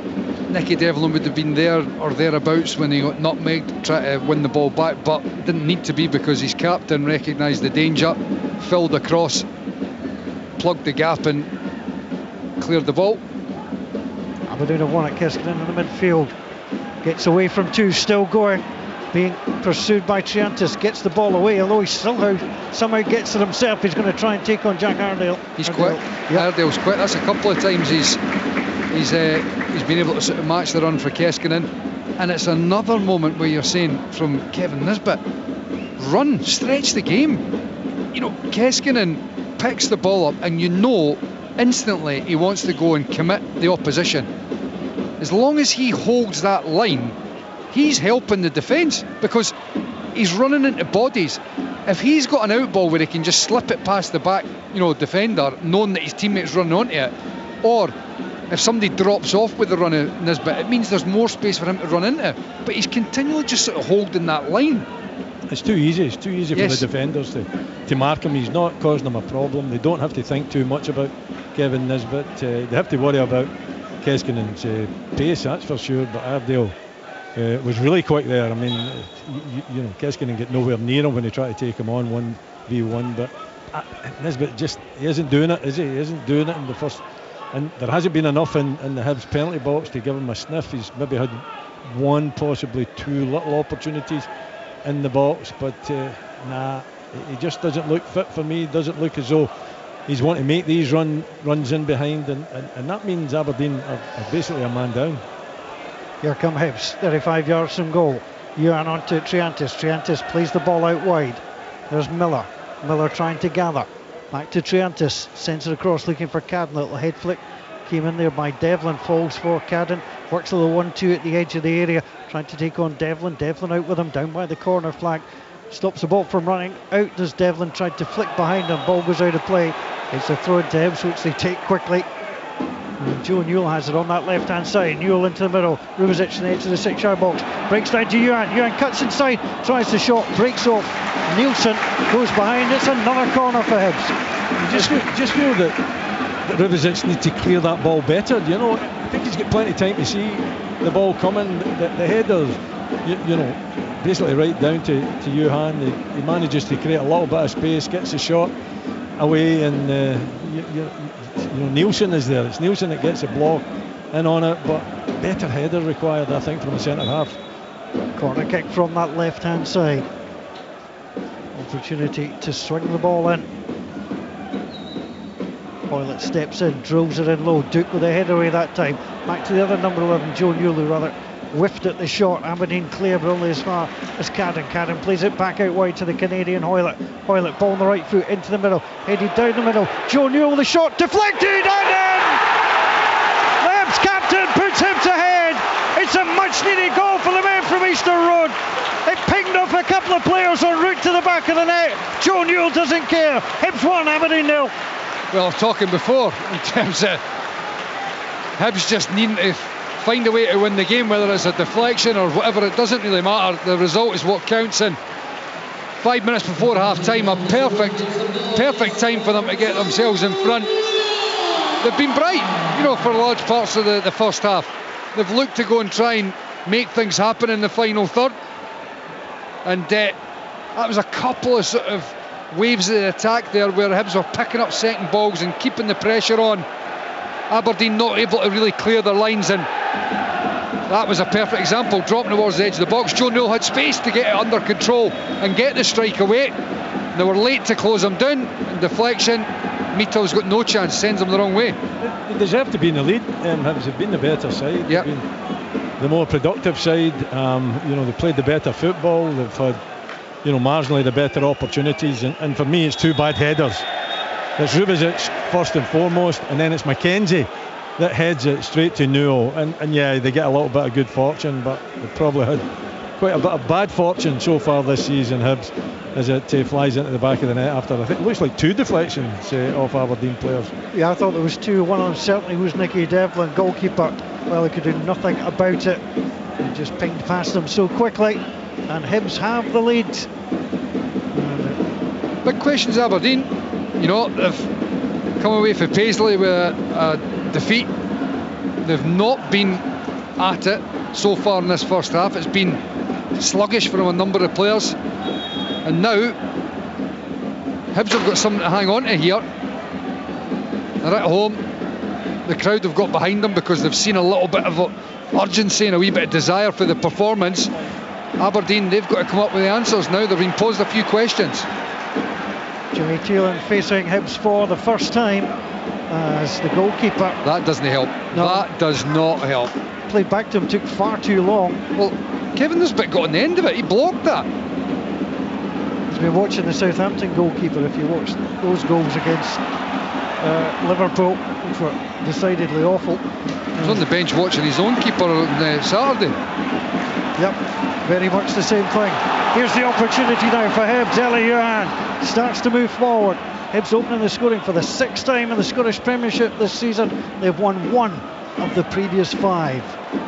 Aberdeen have come from behind against Celtic, but couldn't come from behind against St Mirren. As Kuhanovic goes down, Devlin falls, blocks the ball behind. Kuhanovic says that he blocked it with his arm. The referee uninterested. It is a corner. I mean, Devlin fell awkwardly. certainly seemed to hit the top of his shoulder and go behind. And all it's going to do is get a little word for Johanovic with the referee. He's still jaw-jawing at the moment and gets a yellow card. Yeah, it was awkward from Devlin though, wasn't it? You know, he did go down, looked as though you would claim for it. I don't know if it came off his arm or not, but he was falling, you know, all the way. He lost his foot in there as he went to the byline. The referees having none of it, and it's not been checked in any shape or form. So it didn't look like a penalty from up here. It looked rather awkward from Nicky Devlin. Corner kick to come in. Into the middle it goes. Johanovic with a header just wide. Jamie McGrath was on the post. He watched it go wide. The two Hibs players have run into each other. They've collided. And we're going to get another stoppage here. I mentioned, Michael, Jimmy Thielen's first game against Aberdeen. David Gray facing him. It's the 12th different combination of managers in the dugout in the last 13 games between these two clubs. It's quite incredible, isn't it? Quite incredible. Alan Preston dropped me a wee note earlier. The only managerial duo to face each other twice was Jim Goodwin and Lee Johnson. Every other time. I mean, that is some stat. Was that 2 games back to back? Yeah. And that's it. Not meaning like week to week. Oh yeah, yeah, probably. Unbelievable stuff though, when you think about it, how it has all changed so quickly. Well, what's changed around Easter Road tonight is Hibs have the lead. David Gray is happy. The other thing I noticed that Aberdeen played here last season. Clarkson, Polvara, Majowski and Boyd were the goal scorers in the 4-0 win that did for Nick Montgomery. Well, none of them are playing tonight. Polvara and Co not available as Hibs slowly get themselves. It's been a poor first half for the Dons. You know, Jimmy Thieleen wanting, you know, a better start, and they've had a number of first halves that haven't been that impressive. I don't think as bad as this one. You know, I just feel the midfield are out of it. I don't see Nielsen at all having the influence that he normally has. Same goes for Shinnie.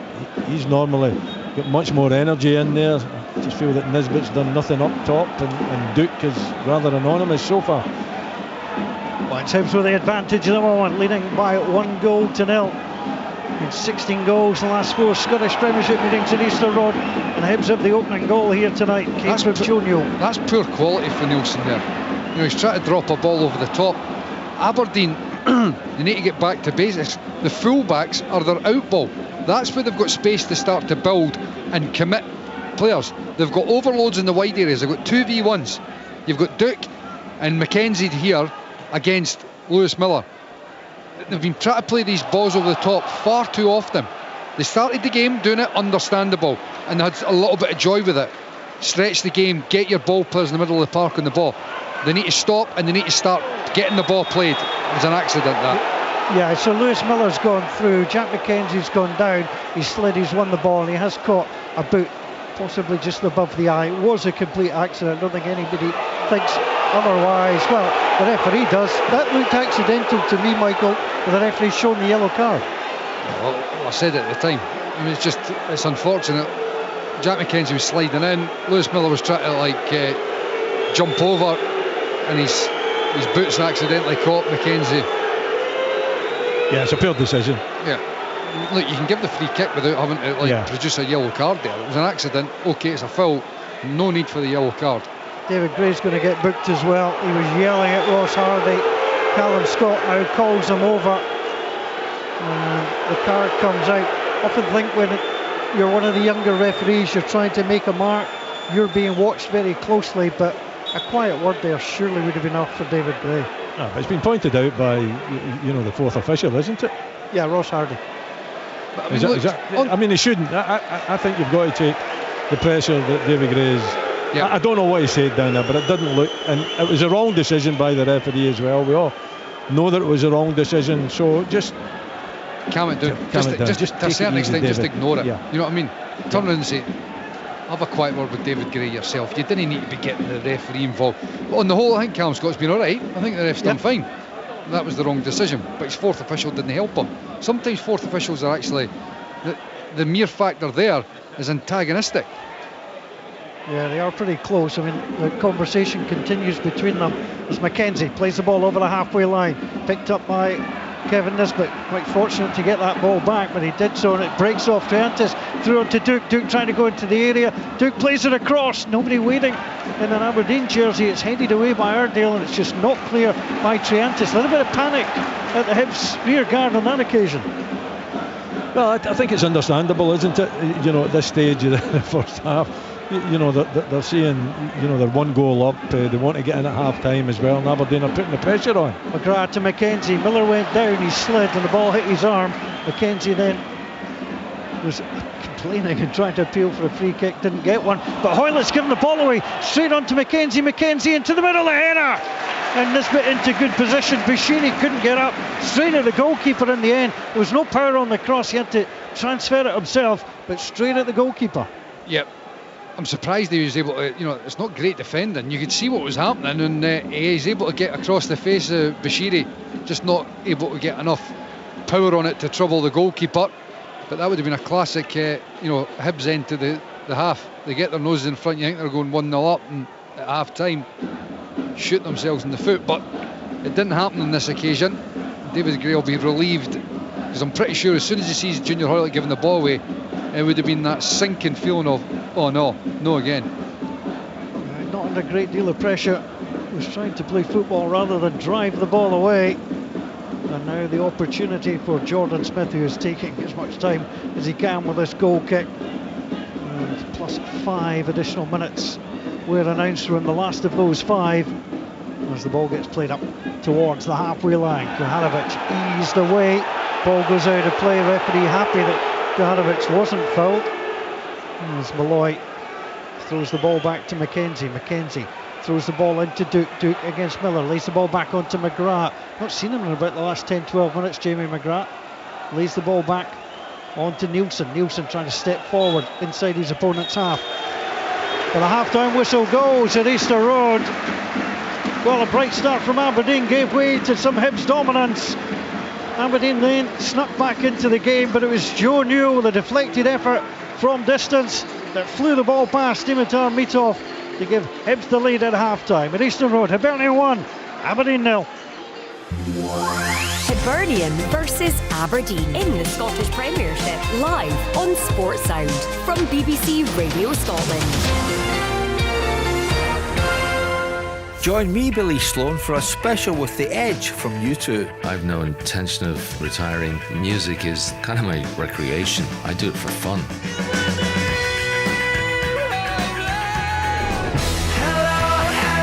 Bono's singing those songs. He's singing from a different place. We talk about how to dismantle an atomic bomb on the album's 20th anniversary.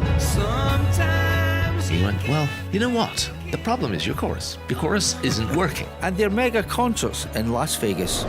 Our first challenge was to try and figure out how to present rock and roll in this venue. Billy Sloan. Listen now on BBC Sounds. Sorry to do this, chaps, but it's Hibs that have the edge at Easter Road. Thanks, Paul. Did I get a high five for that, Willie? No, clearly not. So Hibs 1 up, and for once the boos at half time here, Willie, weren't for Hibs but for the officials. Yeah, and you can understand why. You know, the decision to book a player and the manager right at the end of the first half, which was unnecessary. So, I felt like booing them myself, to be perfectly honest. But of course, we have got to stay neutral in these occasions, and that's what I did. But no, it's been disappointing from an Aberdeen point of view, and pretty good from a Hibs point of view, I think. They went out there, they certainly gave everything for the manager. The shape looks good. They've been a better team. They haven't caused too many issues for Aberdeen defensively, but enough to make the Aberdeen defence have to think about it. The goal was a little bit of good fortune, but at the same time poor defending from the Dons. 2 really poor headers in my book from the 2 defenders, Rubizic and Jack McKenzie. But Aberdeen have had no control of the midfield at all. Duke doesn't look. There will be changes at half time. He normally makes changes at half time. Does Jimmy Thielen? I wouldn't be surprised if Duke came off. Keskinen looked at times as though he was a threat, and he had that pace, and he was willing to run and take on defenders.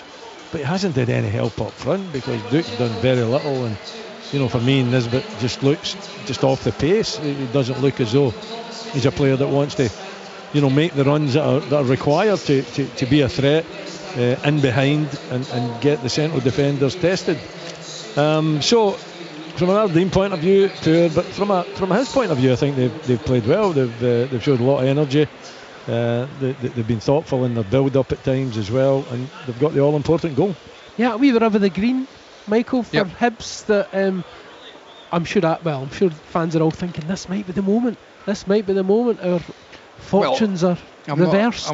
I'm not too sure that they'll be thinking like that, because the way things have been this season so far, they'll be sort of looking through their fingers and hoping that it is. But certainly that was not bad in the first half, considering how desperate things have been this season. The performance there from Hibs in the first half was not bad, all things considered. That's high praise indeed from you, Michael. Yeah, I mean, I'm being serious in regards to, it wasn't scintillating, it wasn't like glorious, but you're not going to expect that where they are, and that's what I'm trying to say. When you take everything into consideration, that was not bad from Hibs there in the first half, and as much as I've been extremely critical of them, and I think it's all been warranted, I've got to give them a bit of praise there in the first half, that they've turned up, they've performed, they've got their noses in front. Yes, it was a bit of good fortune, but you have to capitalise on that now. They've got themselves in front. They have to show that bit of steel and grit that has been sorely lacking all season, and defend this lead. Try and obviously increase it, but make sure they get a clean sheet. If they get a clean sheet tonight, they've got 3 points. They're off the bottom of the table, and that is psychologically massive. That's the big question, Will, isn't it? Can Hibs hold on to a lead, something they've really struggled with? I think I said at the start of the show, they lost 14 points this season from winning positions.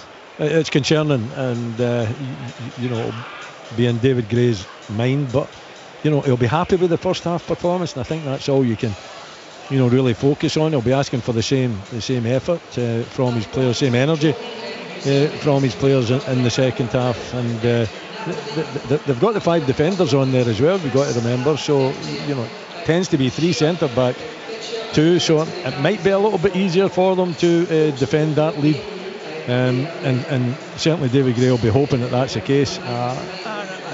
They've just been better all round, but Aberdeen have had a poor first 45 minutes, but that's not the first poor 45 that they've had this season. So Jimmy Tilleen needs to get that magic dust and get it sprinkled on some of his substitutes, and get them on, and give Hibs something to think about. They haven't had anything to think about. They've not, they've got the 3 centre halves in there, and Aberdeen have not really moved them.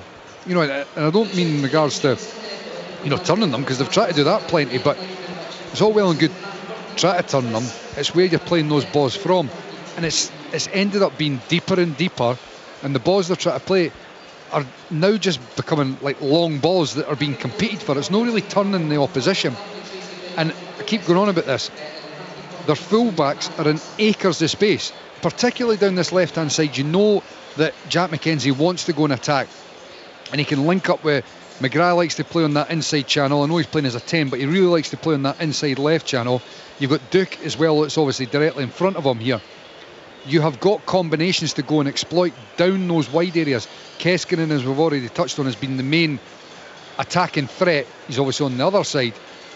Devlin can go and link up with him. That is where you're sitting in there in the changing room. For me, Jimmy Tilleen's got to be just clarifying to the players again, look, full-backs, they're our out ball, get them on the ball and look to build from there, because as soon as you get them on the ball, it's going to force Hibs to do one of 2 things.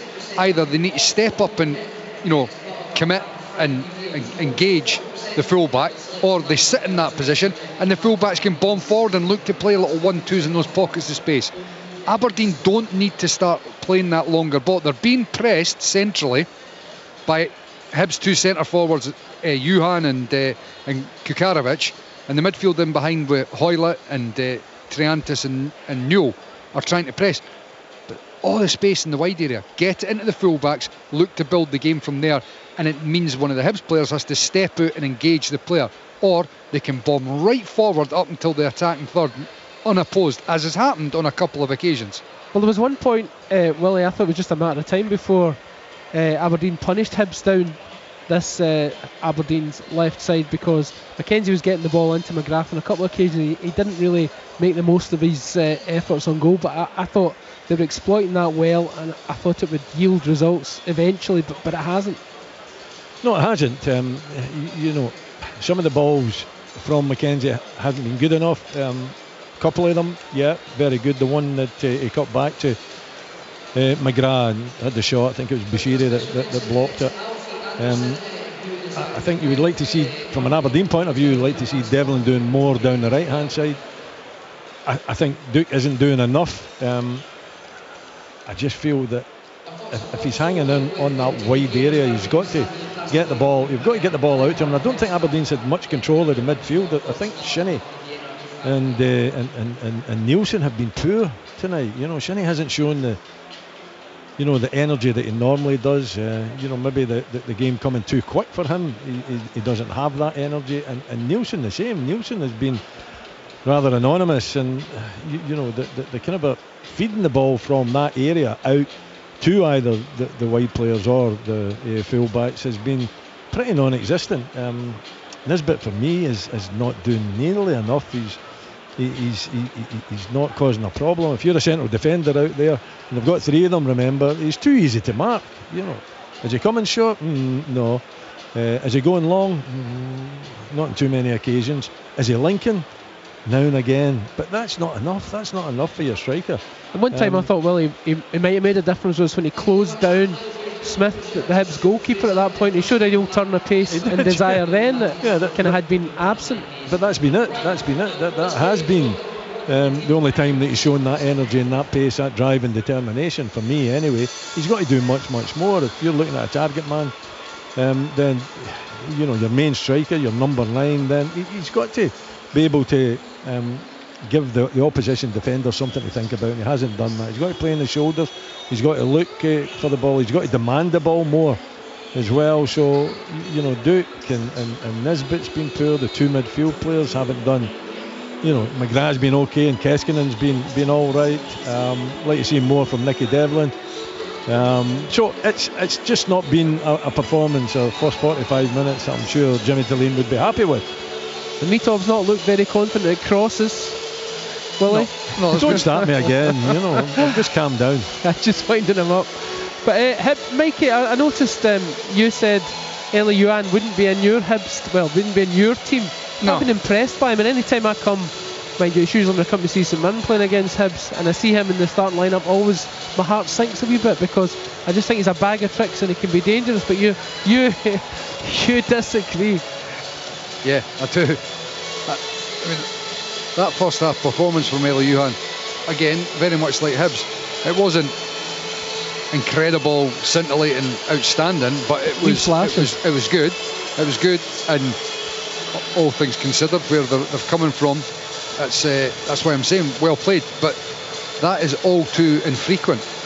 It doesn't happen very often, and a lot of the times there's not a great deal coming in an attacking sense, and as a defensive setup, it's very, very limited indeed. But look, tonight at the moment, I'm not going to focus too much on what he hasn't done or what he can't do, because in the first half Hibs have been okay, and I think they deserve a little bit of credit and to focus on the positives there, because throughout the season there's been very few of them for the Easter Road side, but tonight they're 1-0 up against Aberdeen, and it's a massive second half that comes for them to make sure that they can hang on to this 3 points. And if they can, as I said, the live table is they're off the bottom. They're 2 points ahead of Hearts at the moment, and they've played the same number of games now. This isn't a case of getting off the bottom of the table and you've played an extra game, which you would still obviously take because you want the points on the board. This is their game to catch up. They're ahead of Hearts by 2 points, and everything we've just discussed in terms of the calamitous season that Hibs have had so far, they're potentially 2 points ahead of Hearts at the bottom of the table. No, a couple of wee errors, Willie, but no real clangers or gaffes from Hibs. Not yet. So far. Yeah. The night is young. Not yet, yeah. But you know, it's about concentration, you know, and that's a responsibility that the centre-backs in particular, I think, have got to take on for Hibs. They have got their nose in front. You know, if they can keep that ball out their own net, then they win the game, and as Michael said, then it'll give them a huge lift. Wouldn't it lift the gloom seeing them leapfrog you know, their city rivals and going above Hearts in the table. Even although it's at the bottom of the table, it still will lift that gloom. So far it's been a good night for them. I think they've deserved their winning position at half time, but you know, there's still going to be questions, and can they handle the pressure? Can they see this game out? Can they actually add to that one goal as well? Because with that, and I suppose the other question is, what does Aberdeen do? Does Jimmy Taylor make the change? You know, and how you're going to cope with the change if he does make it, as I'm watching the team coming out. And I don't. They're out sharpish, Willie. They're out sharpish, Aberdeen. Yeah. Well, this is a big second half for Aberdeen. You know, we spoke about it before the game. It's obviously off the back of the defeat in Paisley. They're 1-0 down here at Easter Road.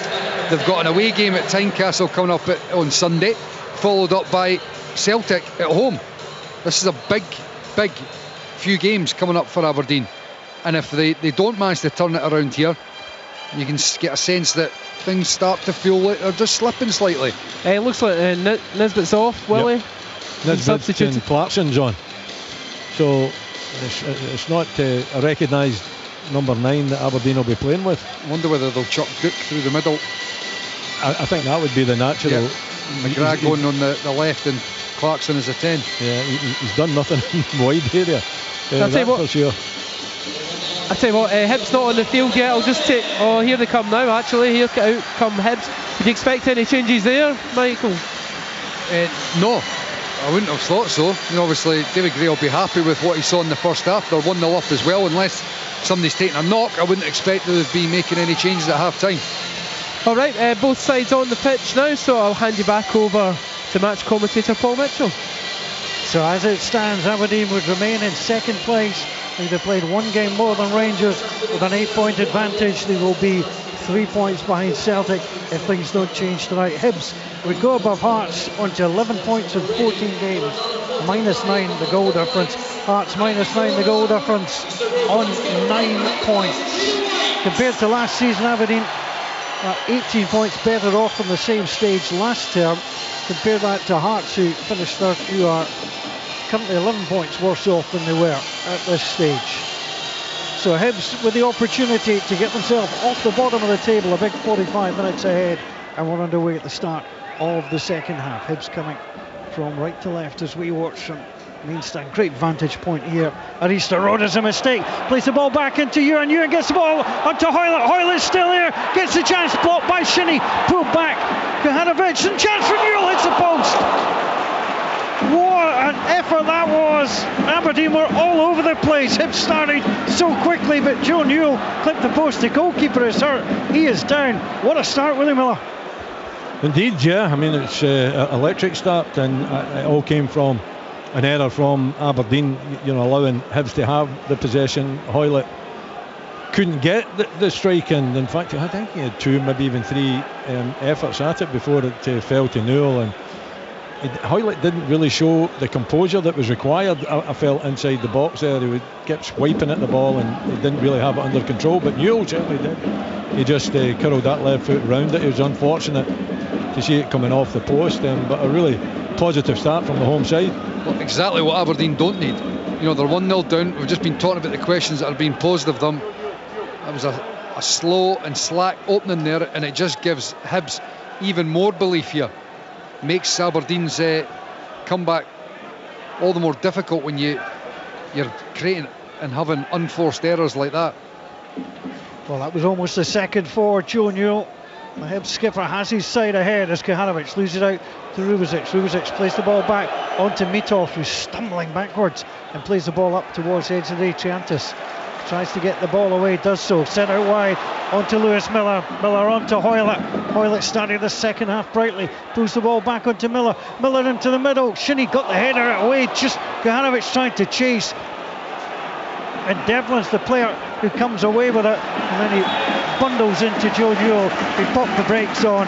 Free kick to Hibs. Well, this is what the Hibs support have been waiting for. You know, it actually looks like a side that have got that wee bit of bite about them. You know, they actually look like they've got an extra yard about them. They're closing down, hungry to make tackles and get the play going. Johan flicks it out wide. Cadden into the middle. The goalkeeper will gather, and it was Lewis Miller who was coming in behind him, and Hoylett just runs alongside the goalkeeper. Aberdeen have got to show greater urgency here. They've got to look to make something happen, just like McGrath's done here. McGrath's away from Newell, moving up towards the edge of the area. It's on to Duke. Duke gets the shot, and it's blocked, and it goes behind. It was Bushiri, and it goes behind. It is going to be a corner. Bushiri's hurt. I'm not being funny. Bushiri's gone down here as if he's like poleaxed.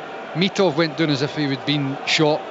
Lewis Miller was down here when he went for a diving header as if somebody had, smashed him with a sledgehammer. Like, folk are going down. And honestly, give it a minute and he'll be up and he'll be fine. Like, he's been encouraged to get to his feet because, well, his team doesn't want him to defend again with 10 men at a corner. Exactly, you don't want the physios on. You don't want to have Bushiri having to go off. Yeah, I think he's taken the strike in the nether region. But hey, after 30 seconds or so, you're okay. You're back up. You don't need any attention from the physio. You just get on with the game, and you're right. You don't want to be down to 10 men. Clarkson plays the ball in, easy header away. Jack Iredale. And now it goes up towards the halfway line. Aberdeen tracking back through Shinnie. Johan took him down. Although again, Shinnie just popped the brakes on, won the free kick. The Hibs fans unhappy. And that decision was always going to end up like that. You put it down to experience, do you? He just played for it, isn't he? Graham Shinnie does that from time to time. It is him using all the experience he's got.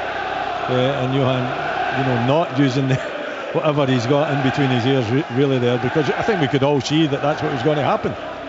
Devlin plays the ball back to Rubezic all the way back on to Mitov. Aberdeen have now lost 13 goals in 13 Scottish Premiership matches. They have scored in every Scottish Premiership game this season. They need to do so tonight to take something. As Cadden fires the ball forward, Kahanovic chases after it. Malloy only had one thing he could do in his mind, and that was to put the ball out of play. Mitov was calling for it, and the defender decided not to take the chance. Yeah, but I think if you show composure there, then you can play it back to your goalkeeper. Here's Hoylett by the byline, moving in towards the edge of the area, gets it across. Cadden with a chance. He's always going wide. We're right behind it, but he just dinked onto his left foot, swung at it, and sent it wide. I'll tell you what, though. There was almost every Aberdeen player back in the box, but Nicky Cadden had acres of space in the box. It's one of those where you end up seeing all these players back, but nobody's actually doing anything. Long ball from Shinnie for McGrath to chase. Mahora back to his goalkeeper, Jordan Smith. Clean sheet so far.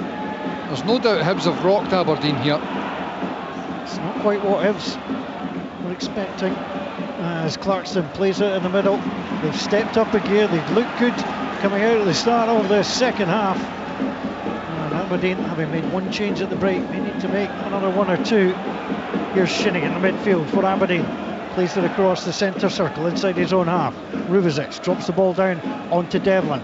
Keskinen is out wide on this right hand side. Keskinen drives in, gets the ball across, takes a deflection, headed away by Newell, picked up by Devlin again, 35-40 yards from goal. He's going to step up and go. Nicky Devlin plays it through, works the 1-2. It's on his wrong side, it's on his left foot, plays it back to McGrath, and he sends the shot wide. Just did not fancy swinging that big left foot of his and trying to get in the net. Well, he should have. It was running kindly for him. Okay, he wasn't confident, but I think you have a pop at that. You just don't know. You might just catch it sweet and it ends up in the back of the net. Really good work from Devlin, driving forward. We haven't seen enough of that, I don't think. Said that at half time, he needs to do more of that. But for me, the decision there was to have the strike with the left foot. It doesn't have to be sweet, just get it on target. And you don't know, it could take deflections as well. But to relinquish that responsibility, I think was the wrong decision. 4 goals already this season for Nicky Devlin. He scored against Hibs at Pittodrie last term in the 2-apiece game. That's Newell. Fires it out wide. On to Cadden. Cadden coming down the left-hand side. Plays the ball back onto the halfway line. Hibs 1, Aberdeen 0. Hibs have hit the post in the second half as well. Bushiri has it into the centre circle. Lifts it out wide.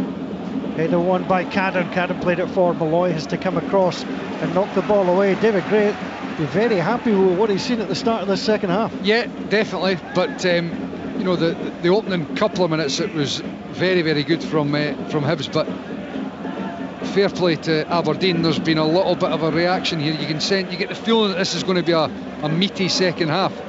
Feels like there's going to be something in it for both teams. Obviously, Hibs are in front. Aberdeen look like the message has been clear for the manager. Things need to be better. They need to up the tempo, the urgency, the intensity. They need to play quicker. Need to be working into the wide areas. Hibs have got Smith and goal. It's a back three of O'Hara, Bushiri and Iredale. Miller and Cadden are wing backs. Newell, Triantis, Hoylett, Youant with Kuharovic. The man up front. Free kick won by Aberdeen. Have got Mitov in goal. Back four of Devlin, Rubezic, Malloy and McKenzie. It's Shinnie and Nielsen. And it's Keskin and Clarkson, McGrath with Duke now coming through the middle.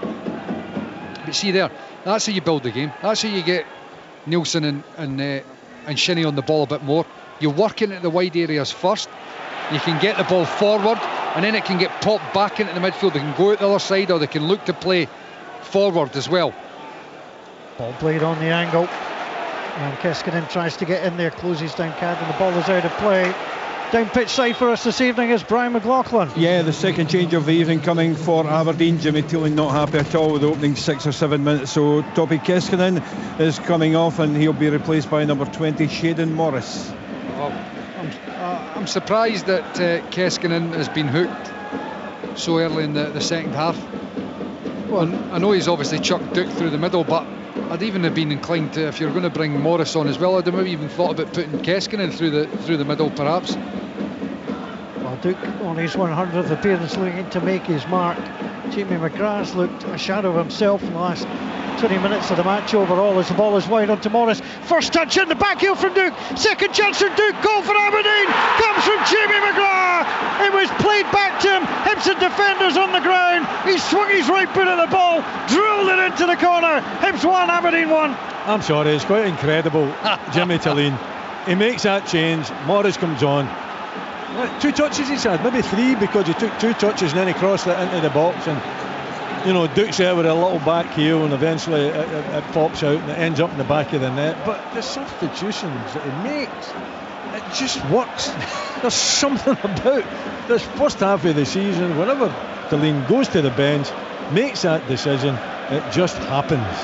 Are they waiting for something here? The refs holding the game up as if they're checking for something. Well, they're checking for possible offside. That is the issue at the moment, but the referee... It must be for Morris making the run in behind. Yeah, he's just saying to the Aberdeen players, hold on a moment there. Hold on. Duke's asking if he was offside. He wasn't. Morris wasn't. The goal is given. And Hibs and Aberdeen are tied at 1 apiece. I just saw the replay and I've got to be honest, I have got no idea what on earth they were even looking at. At no stage did it even look remotely close to being offside. But just to go back and be clear what I'm saying, I wasn't surprised that Morris was coming on because he has a great impact. I just thought perhaps you would have thought about Keskinen going through the middle because I thought he was the liveliest of the front players in that first half. And you know, he's got pace as well, which is what they're looking to do with Duke through the middle. But ultimately it doesn't matter because they've got themselves back in front, and Duke actually looked, he was quite reactive in there in the box there when the ball went over for Morris. And as Willie said, it is incredible, but ultimately it works and it happens because they know exactly what's expected of them, and the players also know when Morris comes on. Look, what did Nielsen do? He knew as soon as that ball was coming to him, he was dinking the ball over the top. From Hibs' perspective, as fast as Morris is, it's no great defender. You've got to be understanding of that as well. You know what he's going to do? Yes, he's going to try and hit the byline. So you should be able to get a yard and a half, maybe even up on him, because he's not going to come inside you. Bushiri takes down Duke. Duke just nutmegged him. was good goes play. down. Good play for Duke. And now the game has flipped 180 completely, and Aberdeen, you get the sense of tails are up, and this is where the nervousness comes for Hibs. Long ball over the top, down towards Morris. It's the Aberdeen fans who have packed out the lower tier this evening and some of the upper tier to the stand to our right hand side. Not the busiest I've seen Easter Road for this fixture, but it is a Tuesday night towards the end of December, and because Michael Stewart and Willie Miller November are too polite to point out that 30 seconds before Jamie McGrath scored, I did say he could have been taken off. Reverse commentator's curse. I didn't hear it, Paul. Too kind. Here's the opportunity for Iredale. I just thought he drifted out the game, but all of a sudden, right time, right place, and Jamie McGrath popping up for his 5th goal of the season, 11 last term. So Hibs come forward down this left-hand side. Nicky Cadden looks ahead. The next little while will tell us a lot about Hibs this season. We to now deal with a little bit of adversity. 1-1, inches away from going 2-0 up. Being dragged back by the Dons. Now Triantis tries to play it down the side. Over the top it goes. Cadden turns, yells at him, and holds his hands up to say he was sorry. This next wee spell is vitally important that the supporters actually stick with the team here, because look, I think we all get the frustration, and they've been quite rightly critical, but they've been all right in this game so far, and nervousness is inevitably going to lead to a couple of mistakes. This is where they need the supporters just to stick with them. Cadden brings the ball down, gives it away though to Nielsen. Nielsen fires it out, and Nicky Devlin can't keep it in. Thrown to Hibs down by the halfway line. Really dull, these fixtures, Willie. Yeah, I mean, I think there's been enough in the game to keep us all excited. I don't think it's been spectacular. I wouldn't go that far, but at the same time, you know, Hibs deserved the lead at half time, came out and looked as though they were going to add to it, but Aberdeen, you know, and Jimmy Taylor making that change again and having an immediate impact. Quite incredible, the changes he makes and the impacts that these changes have, and Aberdeen getting themselves back into the game where, you know, they could quite easily have been 2-0 down, you know, early in the second half. And it's now a test of character for the Hibs players out there. They've got to, you know, show the resilience, brush that equaliser off and get back to the form that they showed in the first half. You know though that Aberdeen are really going to go after them here. This makes for a very, very interesting half an hour or so coming up. Ball out of play, it's going to be a throw into Hibs. Almost level with the penalty box. It's left hand side. Iredale fires it in, headed away by Devlin, straight back to Iredale. Iredale takes the touch, tries to go past. Morris has done so. It's about the quality of the cross now. He hooks it across. Lewis Miller is up, breaks off for Nielsen, chance for Hoylett, blocked by Rubezic. Comes back out to Triantis. Triantis into the middle, it goes, headplay down Johan. Oh, what a block from Nicky Devlin. That was going in from Eli Johan, and somehow Devlin got across and made the block to send the ball behind. Huge block. Because I think you're right, Paul. I think that was probably going to sneak in at the near post. I don't think Mitov would have been able to react quickly enough. It's a strike from maximum 6 yards out. What a block that was. Corner comes in, and knocked down and on to Morris, and hooked away. Bushiri's wanting to stay forward. Hibs have got the ball back on the halfway line. Iredale tries to take it past Duke and does so. If he hadn't have done so, it was just clear route to goal for Duke. Here's the opportunity. Iredale chips it across. Gahanovic's looking for it. Tries to win the header. Then there's a push. Malloy goes down, and the referee, well, he could actually indicate, because he's allowed to do so with his arms. It was so obvious. I don't think he even thought he needed to. I know Iredale's left-footed, but there was no need for him to be cutting back onto his left foot. He could have stepped in front of Duke and still kept the ball, you know, on his left foot and taken Duke out of the game. But to turn back like that, that's kamikaze defending, and they got away with it. Opportunity now for Aberdeen to build through Graham Shinnie. Shinnie onto Gavin Malloy. Malloy plays the ball over the halfway line. Looking ahead, McGrath's calling for it. McGrath still calling for it. Gets it played to him from McKenzie. McKenzie now up at the edge of the area. But Aberdeen will drag the ball back. Malloy's to chase slightly together on the halfway line. One apiece here. Kuhanovic. Oh, he's lucky. Kuhanovic took that away from Shinnie, and the referee gave the free kick from his angle, perhaps, or our angle. Didn't think so. Here's Aberdeen coming forward from the free kick. McGrath works the 1-2 at the edge of the area. Shinnie's at the edge of the box, sets up for the right foot shot. Goalkeeper spills it and knocks it away. And Joe Newell gets the ball away from 16 yards from his own goal, turns it away. What a game. Yeah, I mean, this is lively now, really bright for Aberdeen. They were fortunate though. For me, that wasn't a foul on Shinnie. He tried to shield the ball from Kukarovic to begin with, and I think he just lost the physical battle. He bounced back up and he still had control of it as well, so I don't know why the referee blew the whistle, but the strike was decent enough, but it had to be either side of the goalkeeper, not straight at him. Hoyle, the former Don, plays it out wide on Taylor Johan. Johan drives it across, and Shinnie inside the 6-yard box has to touch it behind. Kuhanovic was right behind him inside that 6-yard box. Goes behind. It's another corner to the home team. 1-1. And as much as obviously there's been a good reaction for Aberdeen, Hibs still look as if they're capable of producing something here. It's a real end-to-end game at the moment. Oh, second top against bottom coming into the game tonight. Doesn't look like it at the moment, but Hibs one apiece. Nicky Cadden with a corner from the far side, looking to drop this one in and deliver. Swings it in, the goalkeeper comes, fists it. There's a chance, falling backwards. O'Hara was on the edge of the 6-yard box. It took forever to come down, and he got it up and over the crossbar. Mitov not clever on that occasion. Another change coming. Brian McLaughlin. Yeah, Mikola Kuharevic's evening is over, and he's going to be replaced by the experienced Dwight Gale for the last half hour of this game. Dwight Gale, 35 years old, comes off the bench for the 5th time this season. He's scored once. He's a good player to have. Kuhanovic is being replaced. This is ideal for Dwight Gale, actually. He can chase him behind the defence here. Yeah, well, goalkeeper again, Mitov, he's not covering himself, with glory, is he, with these cross balls. I mean, he misses it completely there. That's another opportunity, I thought, for Hibs. When the goalkeeper, he's inside the 6-yard box, okay, it's whipped in, but he goes to try and punch it, and it doesn't make any contact whatsoever. So, he's been fortunate on 3 occasions now that Hibs haven't got something off his poor cross taking. Hibs have won 6 of the last 9 Scottish Premiership at Easter Road between these sides. 1 draw. The matches they've lost, and they haven't scored. They have got on the score sheet tonight, but Aberdeen have equalised in the second half, and coming again by Morris.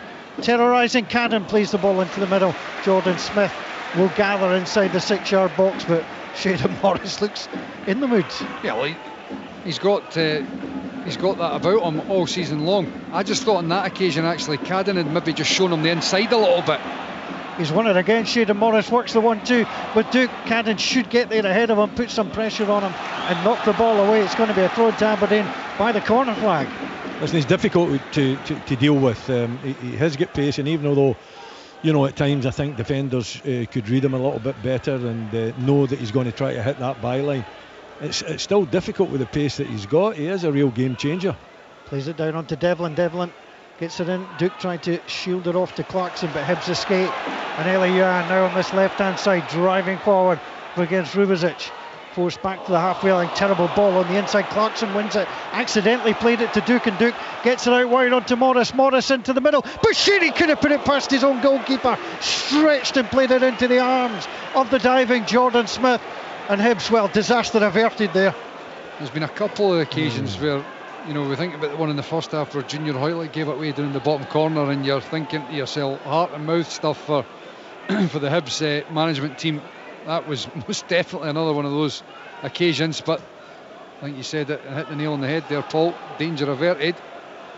You wonder what's going through his head there, because he's looking right at him. He is. He's not under any pressure either. It's not as if he has to make a quick pass, Johan, and he gives the ball away, in a really dangerous position, and Hibs are fortunate to get away with that. And you know what I notice in modern football? Nobody says anything to him. You would think someone would have a little word in his ear and say, come on, what are you doing? Sorry. That could have been much. That could have been the second goal for Aberdeen. Sorry, he put his hands up. Here comes Duke down by the corner flag, tried to lay the ball back, gives the ball away, and Miller Sends it down to Gale. Gale wins it well. Good tracking back by Jack McKenzie though. Aberdeen are hungry here. Yeah, that's been better from Aberdeen in the second half. Out of possession, just shutting down, winning balls back. The general tempo of their second half performance has been far better than the first. It does pose the question of what Willie was saying before. It's not the first time it's happened. No, it's just much more energy. It isn't anything. There's not a secret formula other than Tulane making these changes, but it does that. It's just they look more energised.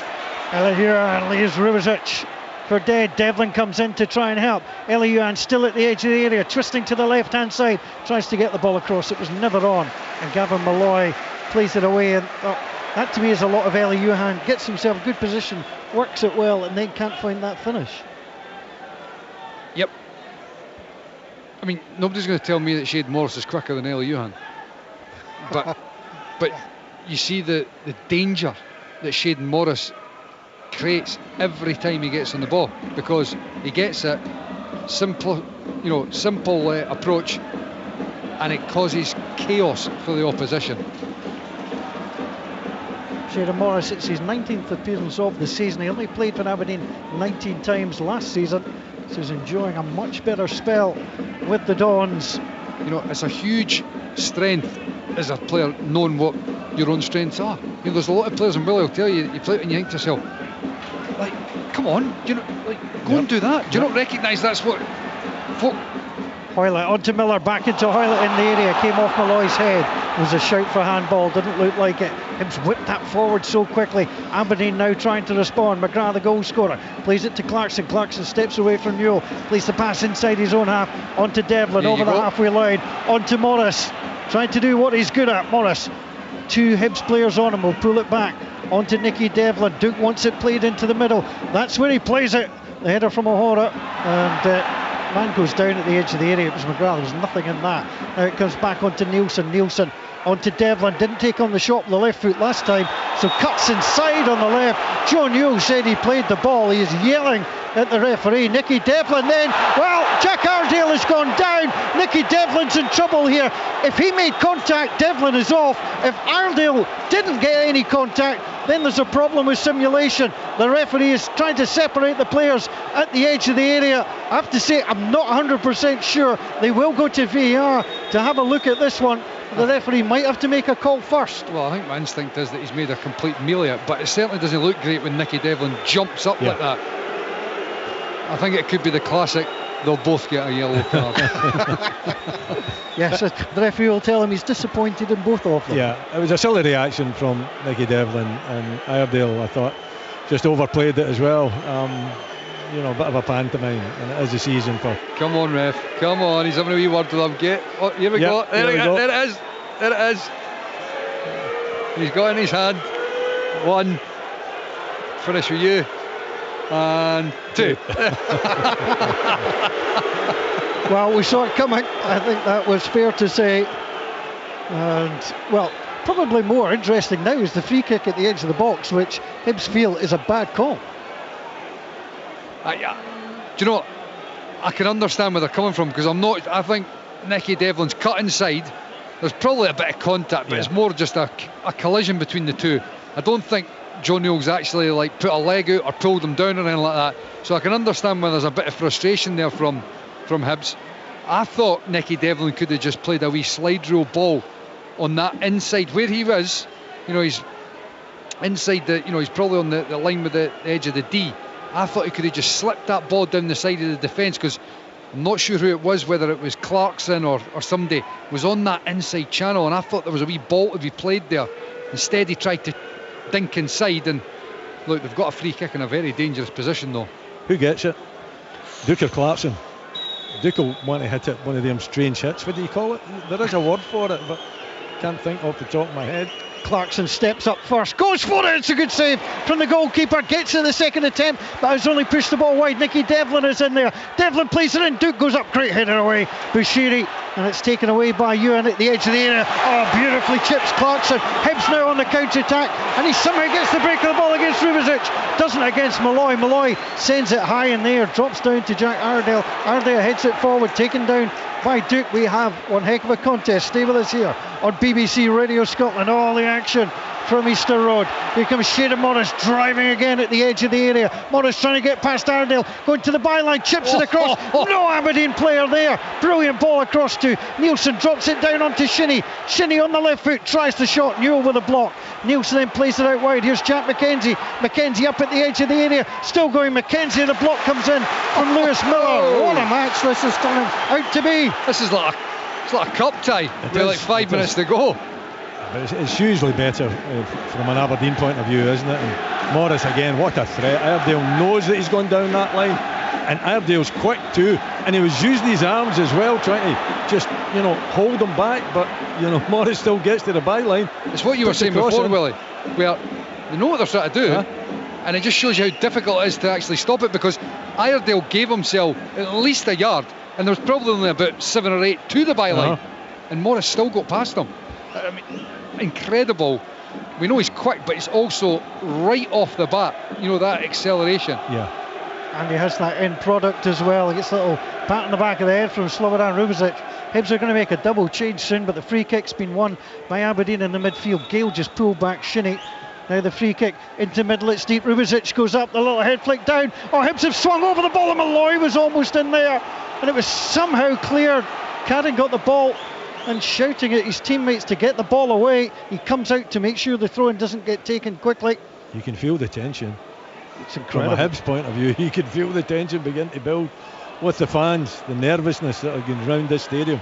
They've given the ball away again. It's with Morris in this right-hand corner. Morris with 2 Hibs players around him. Nicky Cadden goes to ground, turns the ball out of play, and it is going to be an opportunity to get the ball again in for Aberdeen. Well, Hibs just one league win this season. That came against St Johnstone. In fact, both Hearts and Hibs have both beaten St Johnstone. As the ball comes forward, it's with Duke inside the area. Ewan takes the ball away from him. It's given back though. Duke tries to go through. Iredale. It's going to be a goal kick.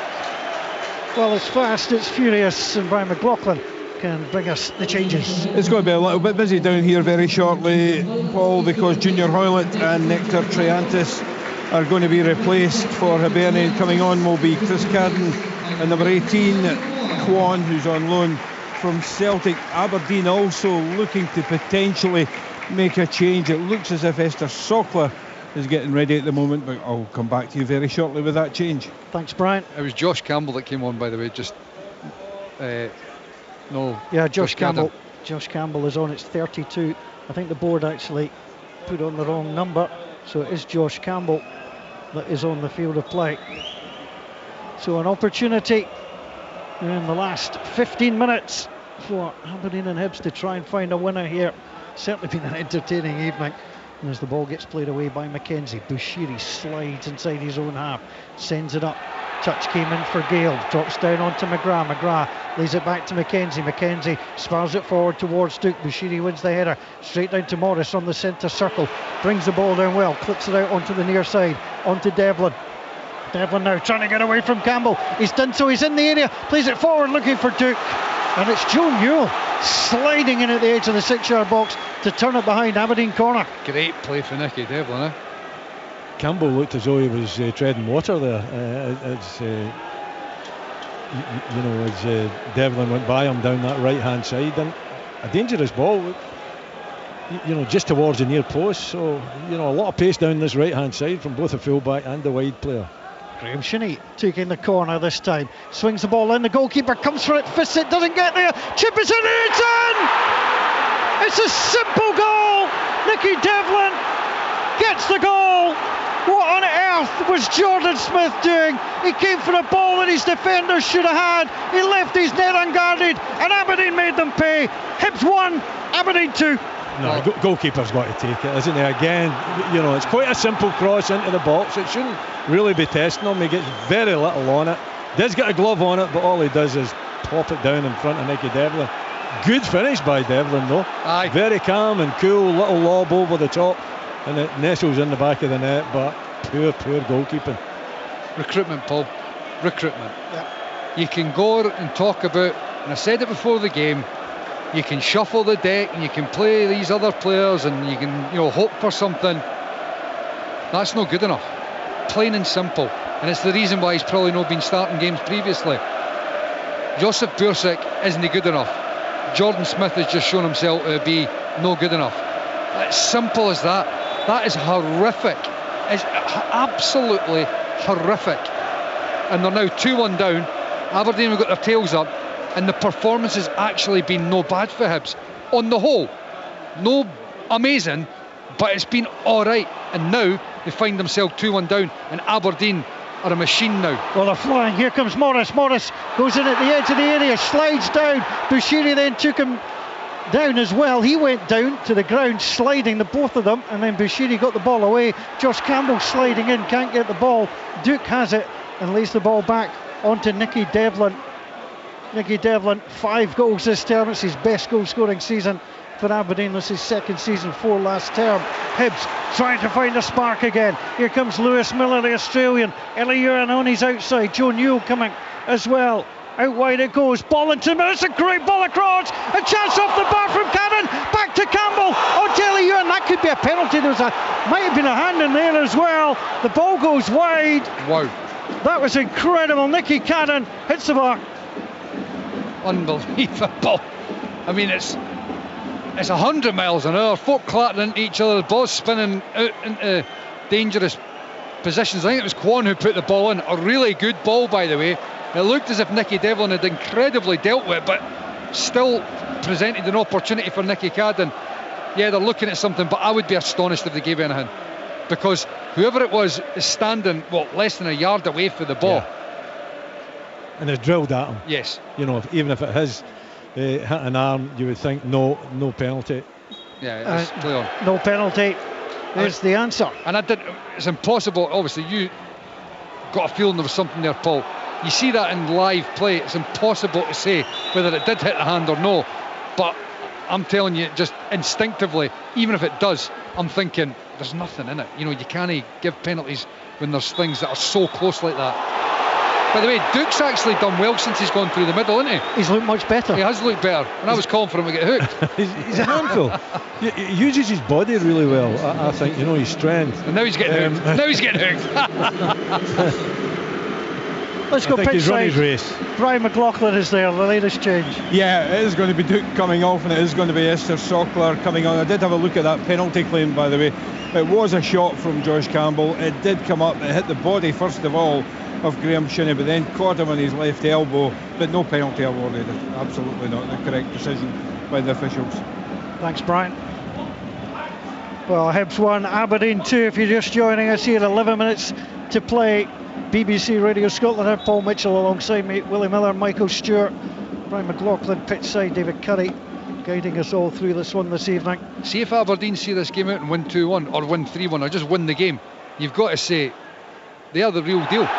They're the real deal, because they did not play particularly well in that first half. They were 1-0 down. Hibs were playing well, and as much as obviously you think there's the nervousness about Hibs, that's not what's been, you know, the real clear momentum shifter in the second half. It's been the fact that Aberdeen have been good and they've gone after the game. Yes, it's a horrific mistake that's led to the second goal, but Aberdeen, the intensity's gone right up. Campbell plays the ball out wide on Eliuran, down by the corner flag, left hand side, up against Devlin. Devlin keen not to let him pass, and plays the ball out of play. It's going to be a throw into Hibs. Josh Campbell has 5 goals for Hibs against Aberdeen, got a hat-trick in the 6-0 win.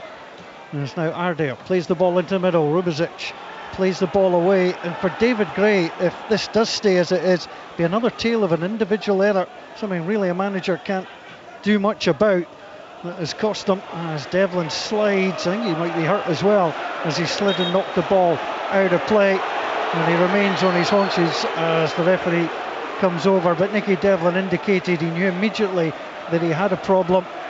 The man whose goal separates these sides is currently down, and Hibs, well, have they themselves to blame, Willie, or has that been too hard? I think that's a fair statement, but at the same time, Aberdeen have been much better in the second half. You know, the changes have made an impact. Jimmy Teelan's got it right again, but yeah, I mean, David Gray can come out and say individual errors, and you can't argue against that, but he's also got to point out the fact that from being in top for most of the first half, then Aberdeen have been in top for most of the second half.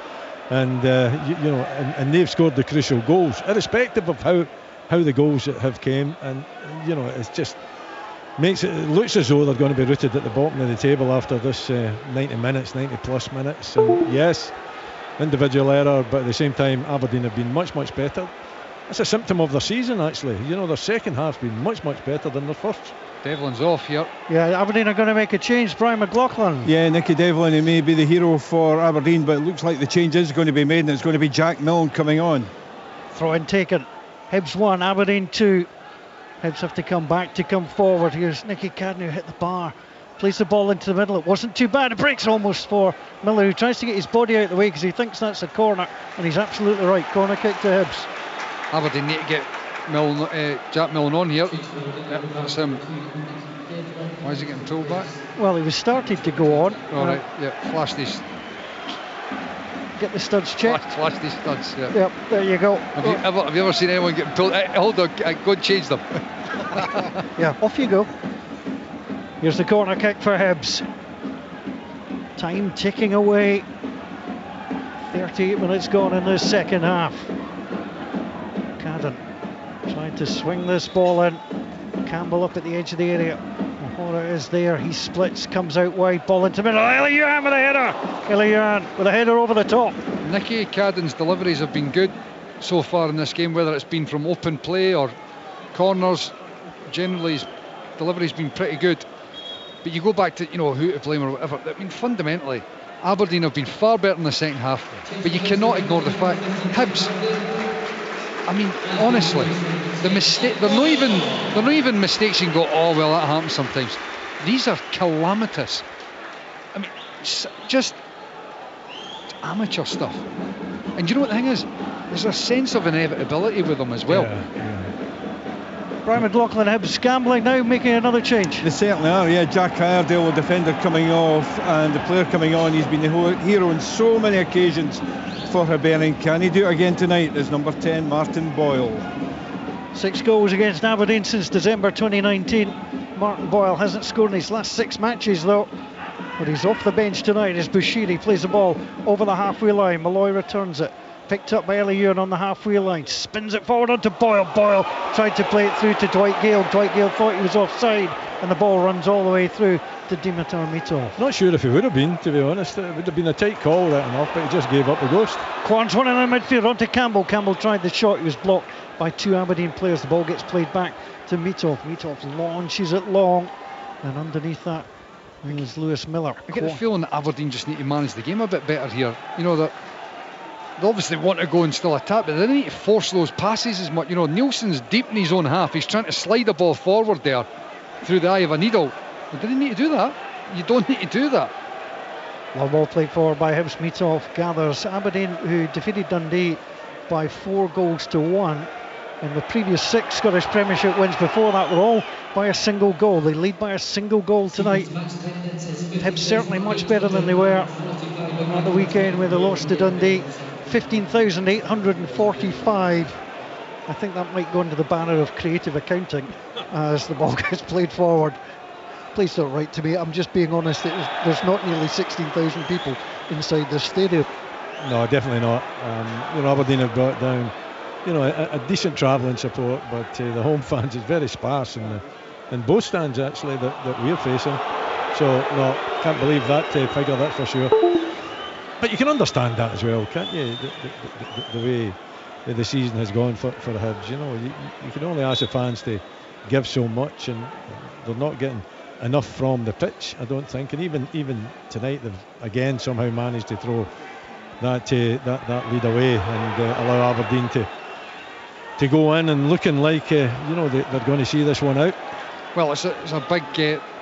We were saying it right through the game. It's a big game tonight, big second half of the night. And now we've got a big last sort of 4 or 5 minutes plus injury time, because if Hibs come away from this, it is yet again, as Willie says, finding another way how to lose a game, and they come away feeling so deflated that the performance, especially the first half, good.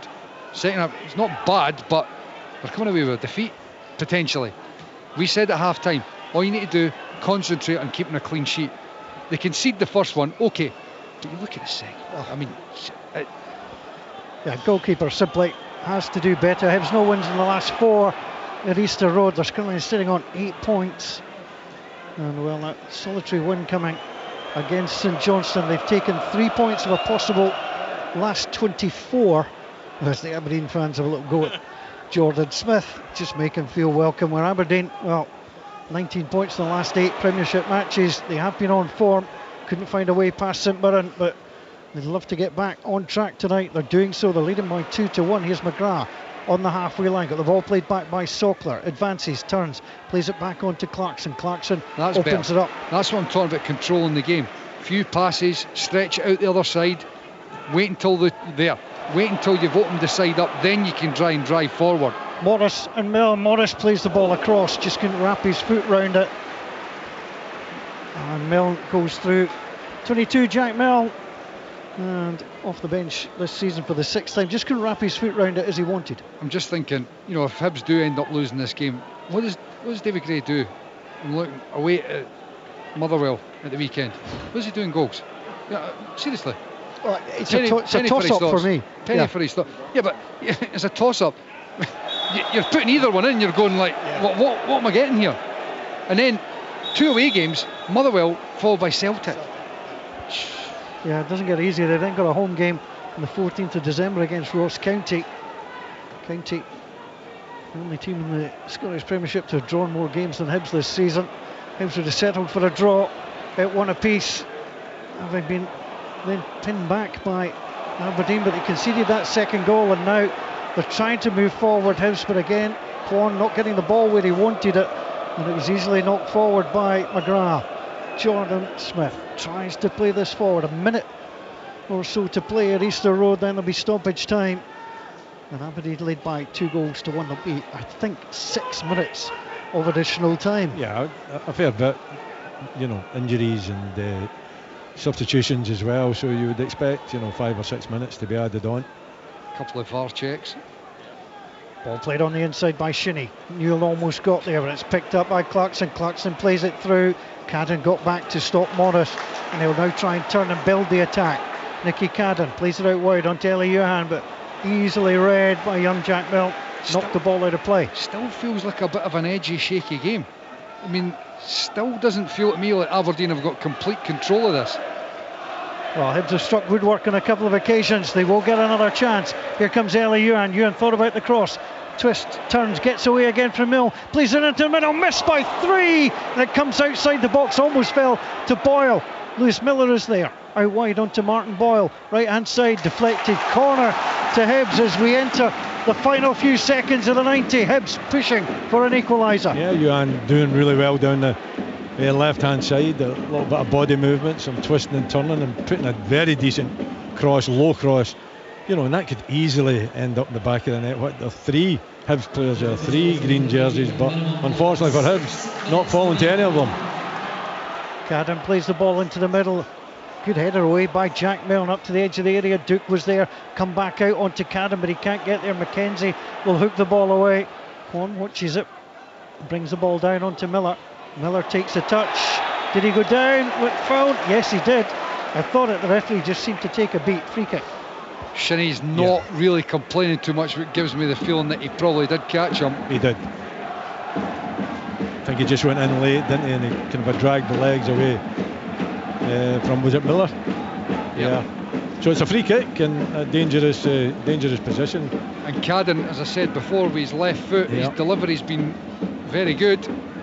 Just wonder, is he in a position where he's going to look to shoot, or it looks to me like he's lining up for a shot here. Certainly does fancy it from here. Cadden, can he rescue this game for Hibs? They had the lead, they were pegged back and then overtaken. Cadden steps up, left-footed, curls it in! Brilliant from Nicky Cadden! A 3rd goal in 3 games! Into the top corner it goes! Sensational from Nicky Cadden! Hibs are level, Hibs 2, Aberdeen 2! What a goal! What a goal! I mean, look. The deliveries have been good, but that's sensational. Oh yeah, absolutely. I mean, that's a level above. The deliveries have been good, which gives you the feeling that he had a sense for it. His deliveries have been on point. He's been getting plenty of pace and whip on it. So he's standing there looking, thinking, I fancy it. And boy, does he fancy it. I mean, that's a glorious finish. And it's the sort of thing that could just galvanise them. It could just galvanise them. Couldn't really have placed it much better, could he have? I mean, that's right in the top corner. Fabulous free kick. Now can Hibs go on and win it? That's the question. Or can Aberdeen find an attack? Morris just needs to run. Morris needs to run. Oh, he got taken out there. That could be a card for Cadden, but the ref's not even giving a free kick.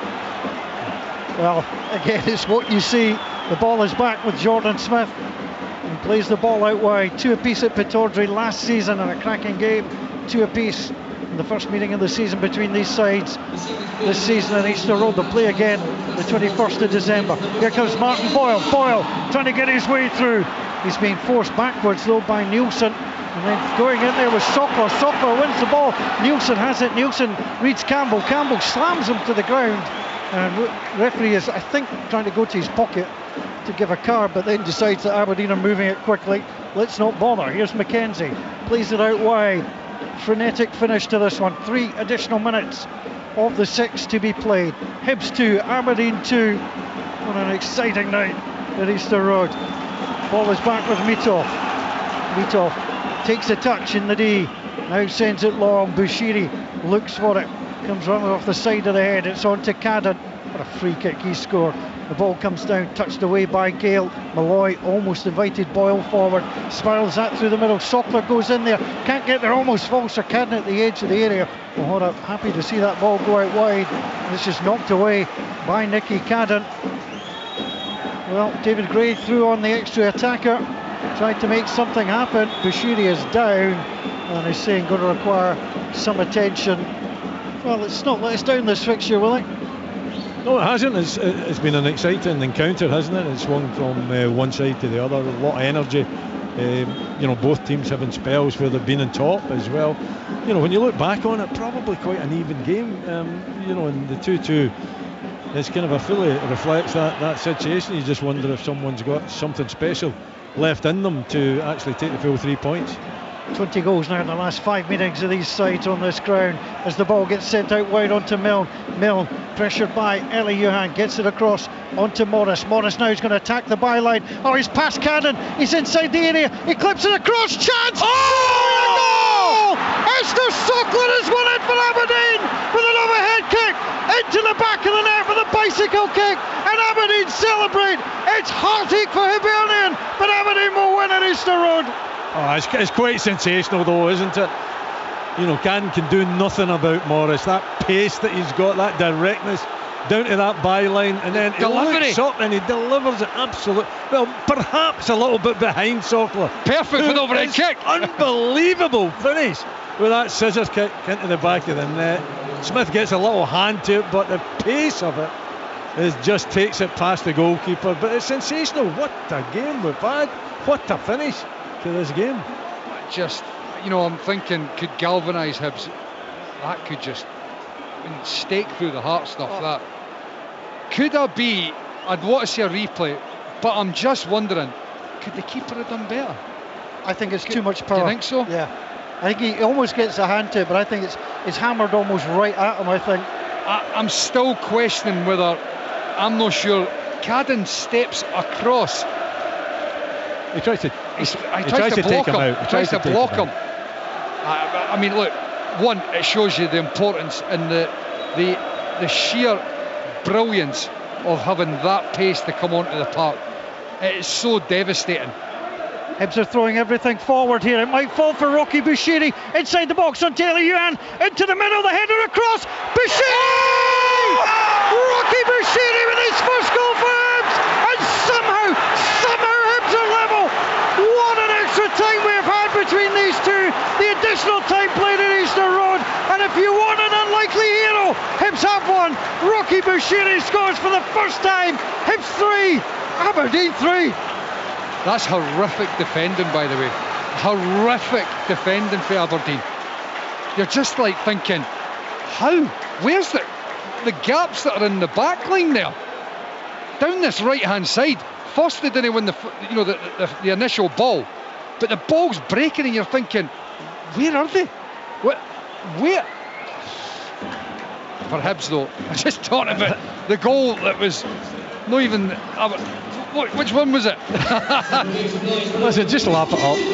Listen, we've been royally entertained, haven't we? And for it to swing from one end to the other, and to get these goals, and the quality of the goals as well. Maybe not that one, Bashiri bundles it into the back of the net, but the two previous ones were of the highest class you could, hope for in a game. And it's just been sensational. What a night at Easter Road. It had to be said, when Hibs kicked off, having conceded, they lined everybody along the halfway line. They played the ball back to the goalkeeper. Everybody went forward. It was a cold play from a Hibs perspective, and they're going to get a chance to get a free kick because they've had a man bowled over inside the centre circle, and Nicky Cadden is going to launch this. 98 minutes almost played. This could be the last action of the match, and surely not. Well, anything's possible. Here comes Nicky Cadden, drives the ball forward, Mitov waits, gathers it. That was an anticlimax, played too long. He's now going to send it forward. The referee, Callum Scott, brings it to a close. What an incredible evening at Easter Road Stadium. Hibs took the lead in the first half. Aberdeen got back to 2-1. Nicky Cadden with an absolutely sensational free kick to make it 2 apiece. Esther Sockler somehow with a scissor kick to hammer it past in stoppage time, only for Rocky Bushiri to score for the first time in green and white of Hibs to rescue a point. What an evening at Easter Road. It's finished at Hibernian 3, Aberdeen 3. Hibernian versus Aberdeen in the Scottish Premiership, live on Sports Sound from BBC Radio Scotland. This week, brilliant result for Celtic. Celtic welcome Club Brugge in the UEFA Champions League. Tomorrow from 6. What a goal from Nicolas Kuhn. Then on Thursday, Blair Spittle this time with another belting strike. Hearts are in Belgium to take on Cercle Bruges from 5. What a moment in Hearts' season and their Conference League campaign. And Rangers play Nice in France from 8. A big night in the Europa League. Dessers at the edge of the box, sits the defender down, shoots and scores! European football lives here. You know this. Game on! Listen on your digital radio or by asking your smart speaker to play BBC Radio Scotland Extra. Here we go, just need to pause for breath there. I'm exhausted just watching that game tonight, chap. 6 goals, 3 of them, Michael, stoppage time. Unbelievable. I mean, a quite incredible game, and swinging one way and the next, and you're thinking about the dynamics and the ramifications of it for both sides, and just the finish from Esther Sockler, where you think he's won the game late on. Well, first of all, you obviously think that Nicky Cadden's got the equaliser, and Esther Sockler scoring the overhead kick, an unbelievable goal.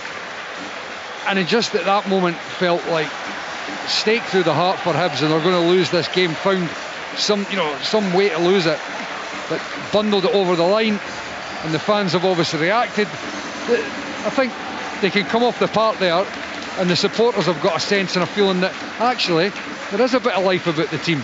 It's not been seen before, but there tonight it has been shown, and they need to produce more of that. But at the same time, there are still some serious issues there that I don't see how you rectify them very quickly, because they have got mistakes galore in that team, and you can't get away with making those mistakes every week and expect that your team's going to score 3 goals to get you out of it. I'm looking down there, Willie Rocky Bashiri throwing his shirt into the Hibs casuals at the end. They're celebrating this like a victory. Well, I think the way the game went, then you feel as though it is. There would have been a gloom over Easter Road if Aberdeen had managed to win this one. I must say, I thought the draw was a fair enough result. I think both sides played extremely well at times. Both had control of the game at different times as well. The 2 sensational finishes, just it does. It sends you home with a spring in your step, irrespective of if you're Aberdeen or if you're Hibs. I think probably the Hibs supporters more than the Aberdeen supporters, because obviously the way it went, they thought that they had managed to actually get the 3 points. A Sokler finish. And, I mean, Shayden Morris, where does this came from? I mean, he is a player that looked as though he was going nowhere for Aberdeen. He wasn't anywhere near the form that we've witnessed this season. And whenever he gets it, you just know that he's going to go by the full-back or the wing-back or whoever he's going to be up against. And you know where he's going to go. He's going to go to the byline, but they can do nothing about it. And then the delivery into the box was quite incredible. And the finish, you're like, is Sokler going to be good enough for Aberdeen? He's, bit part he's been playing. If he can reproduce anything close to that finish going forward, then he is a weapon. But the Chris Cadden or the Nicky Cadden strike was sensational as well, wasn't it? Right in the top corner, perfect strike. So we've been entertained tonight. It's one that I'll always remember, that's for sure. Quite the second half. Let's bear in mind as well, Michael, that Hibs hit the frame of the goal twice in that second 45. I know there's that much that happened. You can't. You tend to forget some of those incidents as well. But just reiterating what Willie was saying there, I think it comes away for Hibs feeling like, it does feel like it's almost like a win after everything they've been through, staring the defeat in the face yet again, to get the ball over the line well deep into injury time and getting that draw. It feels like a victory for them. Whereas for Aberdeen, you can see the players walking off there and they're sort of shaking their head and they're throwing their arms out, talking amongst each other, obviously despondent, feeling that they had the 3 points in the bag there. And to be fair, they did. I think defensively for the third goal at that point, I mean, I don't know what the actual time was when the Sokler scores, but it must have been about 95 or 96 minutes. 95, I think. I'll just check. I think it was 95. There must have only been a minute or so left of the game. Just concentration gone. Defensively, no good enough. And for Hibs, if that doesn't galvanise them, then nothing will, because that was a performance that showed a bit of grit and determination. They had plenty slaps in the face there where we've seen them buckle and disappear before, but they kept at it there tonight, and they've managed to get a point from it. And if they don't use that as some sort of springboard, then I don't know what will. Having said all that, and I just mentioned it previously, there are some serious issues in that team in terms of lack of quality and mistakes that are made consistently by a number of people, and I don't know how you get round that until you recruit better in January. I'll just give you the times of the goals in chronological order. So Hibs went 1-0 up, Newell in the 40th minute. Aberdeen equalised 10 minutes into the second half, McGrath in the 55th. Then they went 2-1 up, Devlin scoring in the 76th minute. Nicky Cadden equalised 92nd minute, or 90 plus 2. Sokler 90 plus 5. And then Bashiri with his first goal for Hibs right at the death, Willie, in 90 plus 6 minutes. It was interesting to see the dynamics of the crowd here. A lot of people were up walking out and then that goal came in. Well, you don't expect to see the goals raining in at that time, do you? Really? So it is a surprising timing of the goals. And the Bashiri one, take that away, the poor defending, and the fact that, well, don't take it away, because you've got to show the attitude, you've got to show that desire, you've got to show that belief, don't you, that the game isn't over, even although surely you must feel at that time that we're not going to get anything out of this game, on the back of that sensational strike by Sokler. But they didn't give up, they threw everything forward and they got a return for it. So, from, I think that dressing room, the Hibs dressing room will be pretty buoyant just now. I think, there's issues that have got to be sorted and solved, and Michael's spoken about them in great depth over many weeks. But at the same time, they've shown character, they've shown determination, they've shown an attitude, a never give up attitude to get something from this game. So that'll give David Gray a lot of ammunition, a lot of energy in that dressing room, where he can point out what they're good at. He obviously has to look at what they're bad at as well. But what would you concentrate on the good points. And just in finishing, the fans must have, really enjoyed the game tonight. I mean, I certainly did. It was a game that was always interesting. I don't necessarily think it was of a high quality in terms of the passing, but the goals, 2 of them in particular, were quite sensational. And to get, six goals, and at the timing of the goals towards the end of the game, and how it swung from one team to the other, I think you've got to go home. Both sets of fans surely got to go home with a smile on their face, if not too happy, knowing that they saw a game of football. Certainly got value for money, Willie. Yes, indeed, value for money. If money's that important to you, but entertainment, David, is what we're all about. I suppose we're entertainers. The bottom line is Aberdeen 2 points behind Celtic at the top of the table, having played a game more. Hibs now level with Hearts on points. Michael, the 2 Edinburgh clubs, the only ones on single figures, but Hibs remain bottom. Yeah, but everything we've just discussed is there's a performance there that showed a lot of what has been sorely lacking all season long. Challenge now is that they need to just keep replicating and performing like that, and they're not going to come up as good a quality side as Aberdeen every week. There will be other teams where if they can perform to that level, particularly at home, they should have enough about them to be able to pick up 3 points, and if they do that, they're going to inevitably get themselves in a far better position than they are at the moment. But that's the start of what needs to be happening at Hibs here. For Aberdeen, it's another wee sort of bump in the road, but a lot to be happy about in the second half performance. 2 games without a win for the Dons now, Willie. Yeah, but back in Edinburgh on Saturday. It's a disappointing first half again. Jimmy Teelan has got to somehow try to get better first half performances. I think he's pretty good at putting the subs on, and they do have an impact, and they change the game. Immediate impact on it. I mean, Morris, if you're watching Shane Morris, seriously, if he can, produce that, not just as a sub, but even as a sub, the impact that he has coming on in games is quite sensational.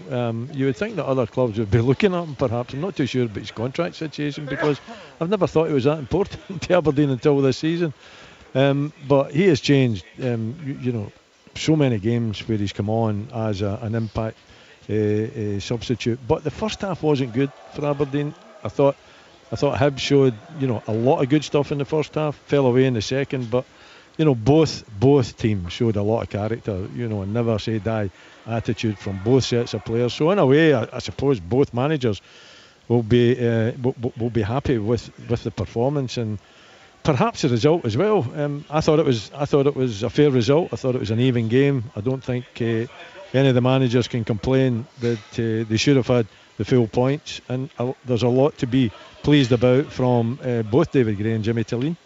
Yeah, Michael, I'm just having a wee look. You mentioned the match stats from Aberdeen's defeat at St Mirren. 78% possession they had tonight. They just edged it, just over 51% possession. 21 shots for Hibs, 15 for Aberdeen. At the end, it was you mentioned it was like a cup tie. Yeah, there was a period there where the intensity was it shot up from Aberdeen in particular, and they were really going after Hibs, and that's what I'm trying to say. Make the point as well for Hibs. They need to perform to that level every week, because they're not always going to be coming up against the side with that intensity and that danger that Aberdeen possess when they're really at it and going forward. And on the whole, Hibs were, I think Willie Spot and Hibs were worthy of getting a point out of this game. It's there's mistakes on both sides. I mean, none more so than obviously Jordan Smith with the second goal for Aberdeen, but Aberdeen didn't defend the last goal, the equaliser, particularly well either. So across the game as a whole, very entertaining. Lots of in it to get the fans on the edge of their seat for both supporters, and a point was worthy for the two teams here, I think. The Jordan Smith error didn't prove to be result defining, Willie.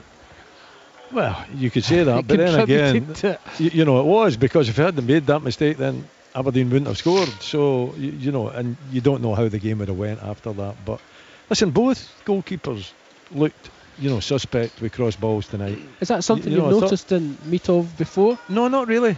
So, you know, once or twice, and you know, during the first half of the season, he's flapped at it, but he's and you've watched him on a number of occasions, even in this game, coming and taking it and judging the flight of the ball.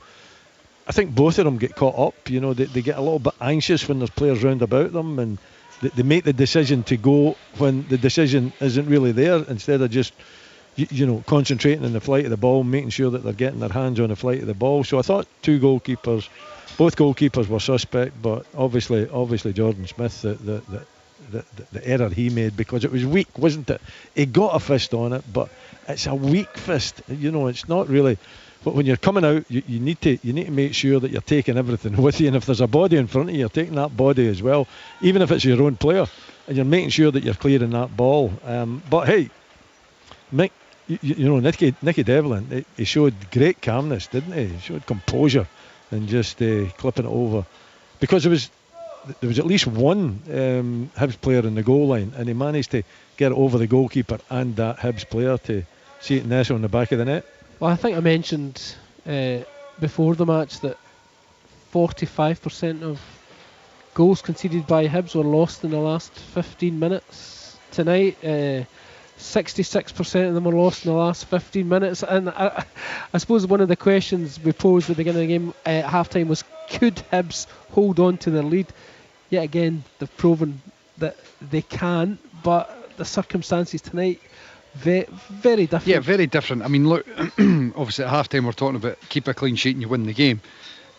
That second half has been taking on such a different dynamic. The way it's swung one way than the next, it finishes off with a feeling for Hibs of positivity. It's certainly my initial reaction there. There's a degree of positivity for Hibs. In their position, they've got to cling on to any positivity they can, especially internally. At times when there's a lot of noise outside, a lot of negativity, sometimes you get a feeling of, when you're out with and you're hearing the manager or the players consistently try to talk up the positives when it's been blatantly, you know, poor.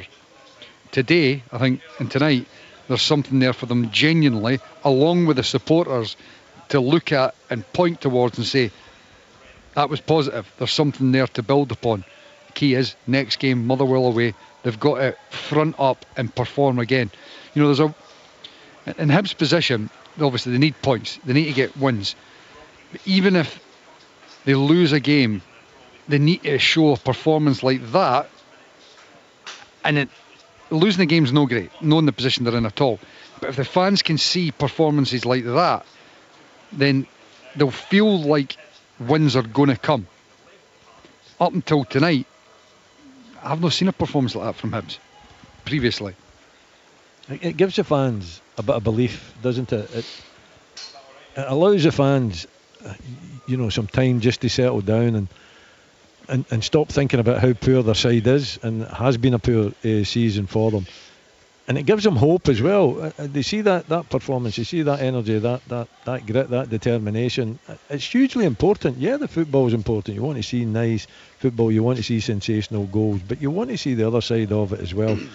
And I think that's what, that along with other things, have been missing for Hibs this season. So I think it gives it a little bit of respite, and that's what David Gray and this team needed. Hibs needed a bit of respite. If Aberdeen had won the game, then I don't know what would have happened.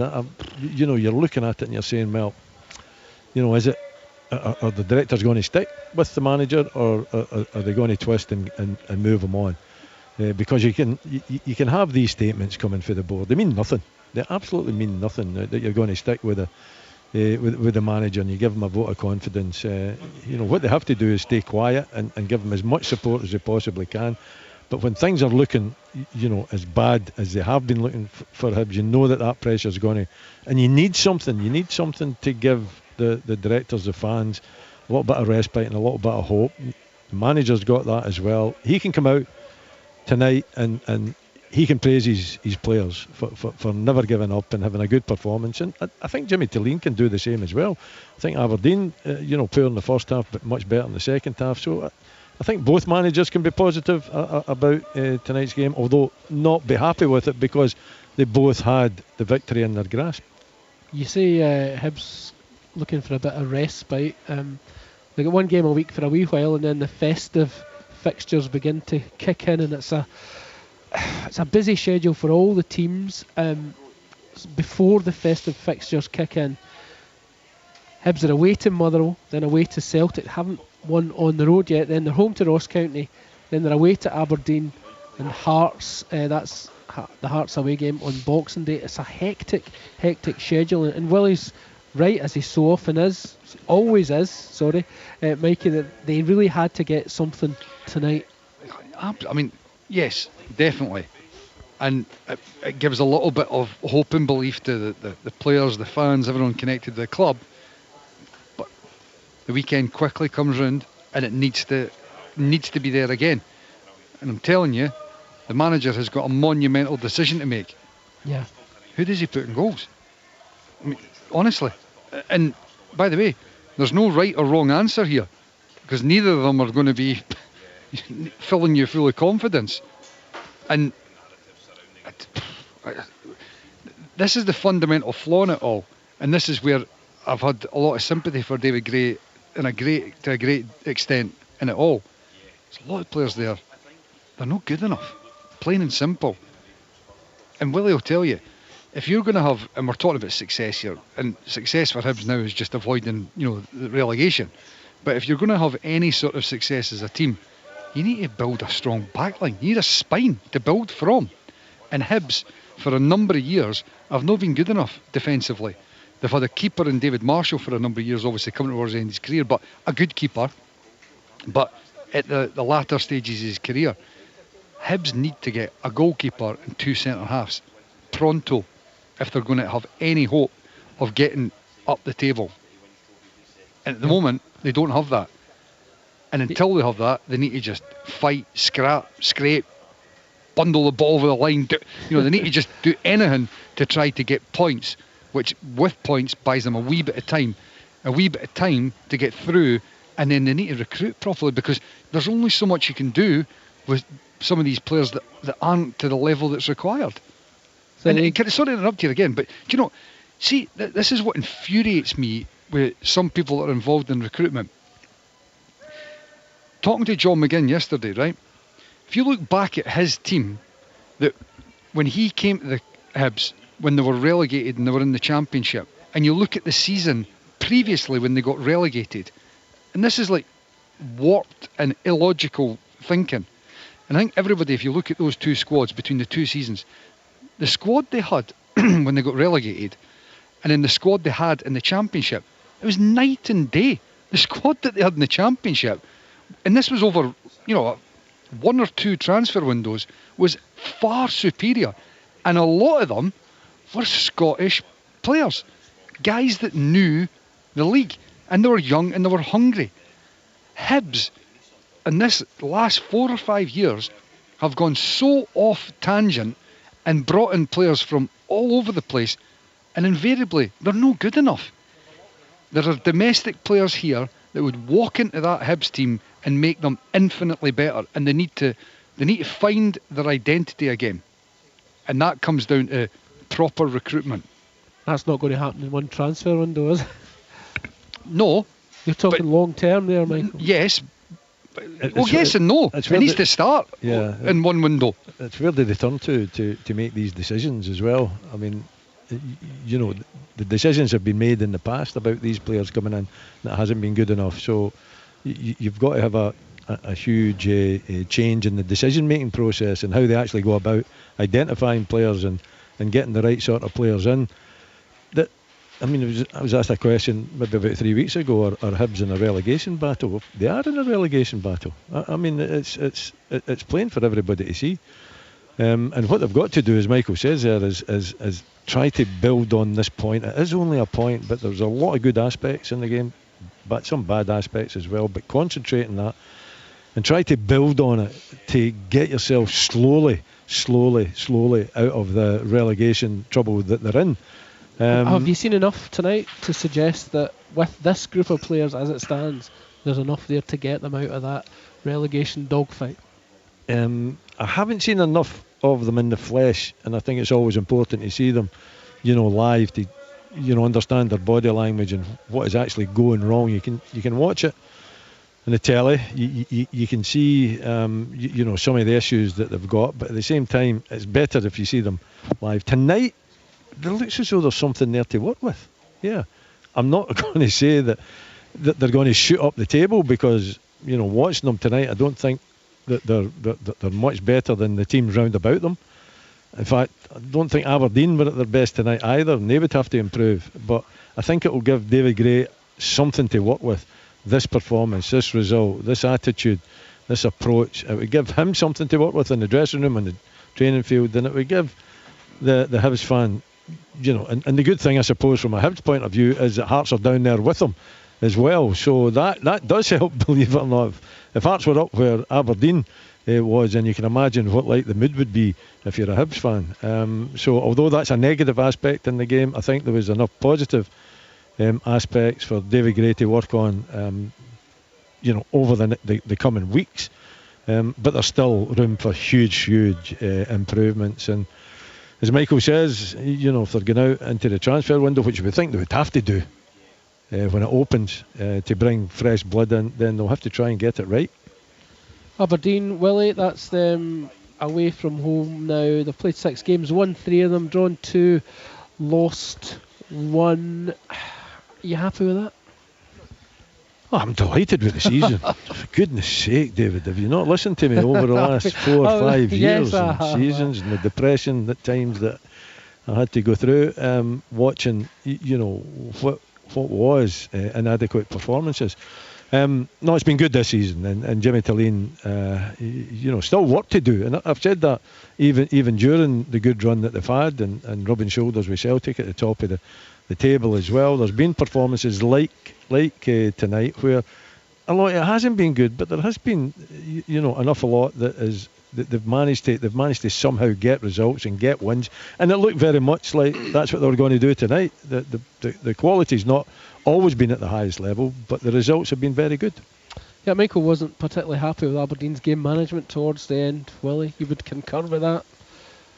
I wouldn't dare try to speak on Michael's behalf, so I'll let Michael answer that one. It just felt in the game, obviously before Nicky Cadden had stepped up with the first equaliser in injury time, it just felt like the game was still edgy. It didn't feel like it was comfortable for Aberdeen to see the game out. It still felt like there was something in it, and obviously so it proved. And then up the other end with Aberdeen to get the winner, no the winner, back with another equaliser. It's still, the game just felt like it was still open and chances were there, and there was just, sometimes that can just be the dynamic of the game, and to a certain extent it was, but I just felt like Aberdeen, they didn't really see the game out and didn't control it well enough. Even at 2-1, they're 90 plus minutes, and it just felt there was aspects where they were still turning the ball over a little bit too easily.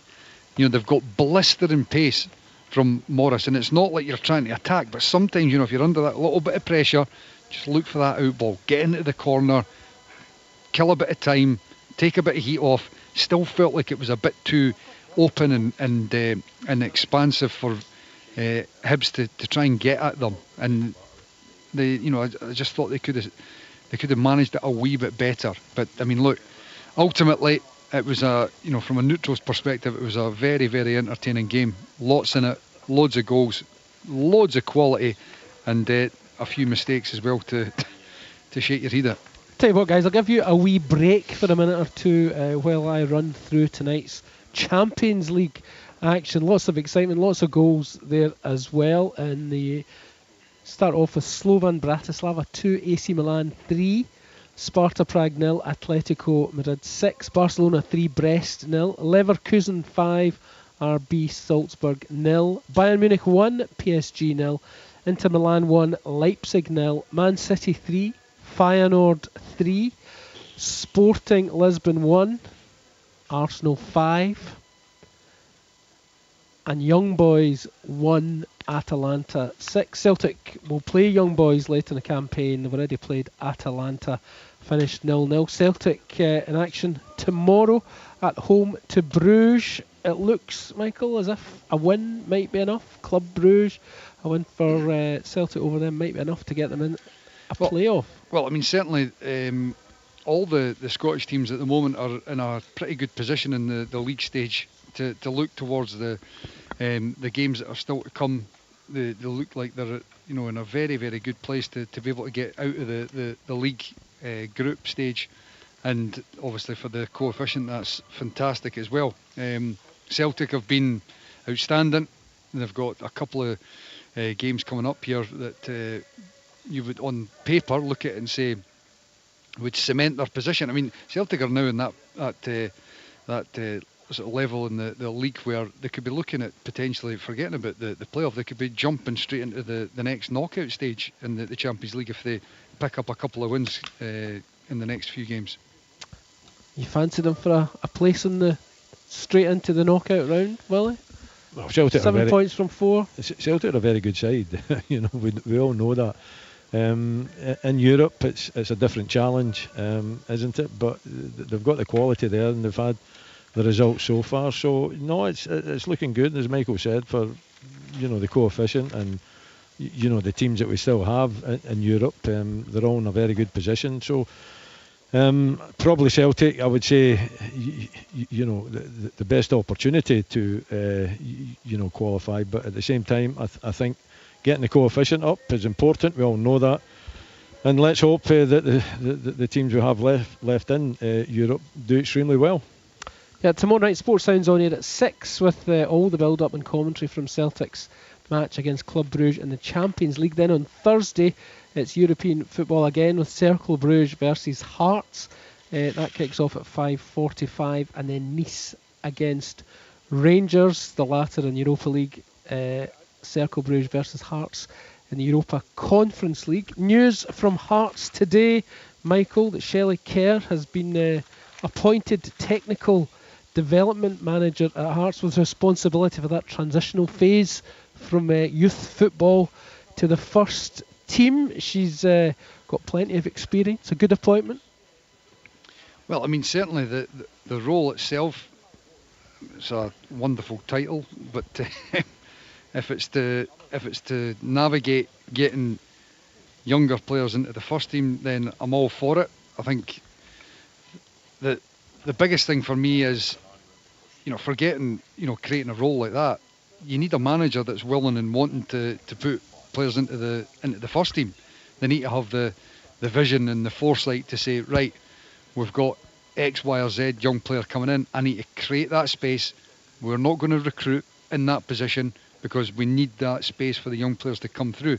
So you can have somebody in a role of creating a pathway. There's lots of lovely, jargon that can get thrown about. It ultimately comes down to a manager opening up the space for the young boys to be used and given the opportunity, and for the young boys being ready and capable of taking that opportunity. But on the face of it, Shelley Kerr's obviously got a lot of experience in women's football. Now she's stepping into Hearts in this capacity. It's certainly a big opportunity for her. It's a conversation that the manager and the board of directors have to have, isn't it? I think it's fine to say the manager's got to open up the space for young players, but the club have got to have that in their DNA. The directors have got to actually be saying to the manager when he's appointed that this is how we're going to develop our own players, and we need them in the first team. Thanks for that, Willie. Sorry, Mike. I'm just going to head down pitch side because sorry to interrupt because Brian has grabbed Jimmy Tilleen, the Aberdeen manager? Jimmy, that was an extraordinary game of football. How was it for you in the dugout? You must have thought you'd won it, you'd lost it, and ended up with a point. Yeah, it was like a really roller coaster, emotional game. A lot of chances for both teams. It was not really controlled some parts, but still the positive thing was the team spirit and the players who bring in the qualities on the pitch in the second half, and they make a huge impact with the assists and goals, and also how they fight for each other. That's the good thing for the game today, that we can come back from one down in a away game, and we struggled at some parts of the game, but still find a way. We almost succeeded to take the 3 points.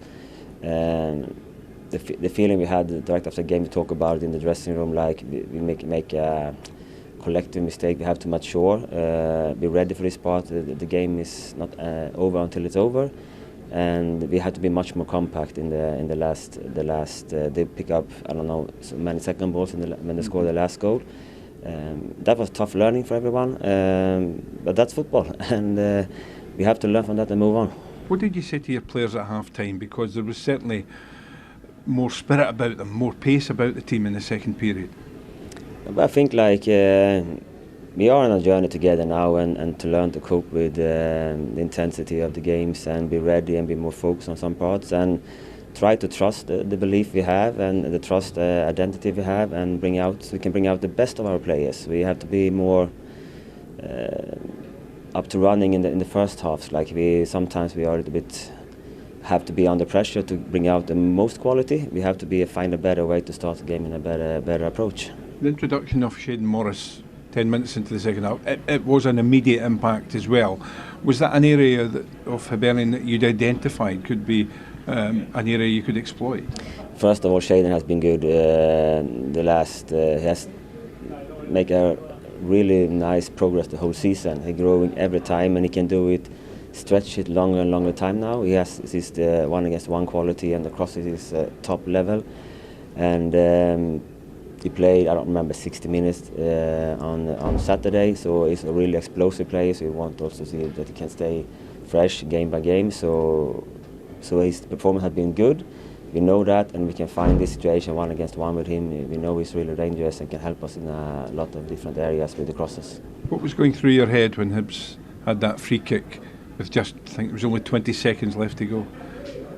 But we have to stay focused, and it's an important situation. But there was so much emotion in the game today, so sometimes this can happen. It's not nice when it happens, but it's a tough learning, and we have to grow from that. You have to. That's the football, and this situation is important. So we're going to learn from this, and we can mature as a team. And next time it happens, we're going to be much more compact and more clear in these situations. So you head back to Aberdeen with a point. You come back to Edinburgh again on Sunday for your first visit to Tynecastle. What do you expect there? I haven't think about that yet. I mean, I need to focus on this game first. But we're looking forward to more games, and but now we have to go back and reload and prepare for that game.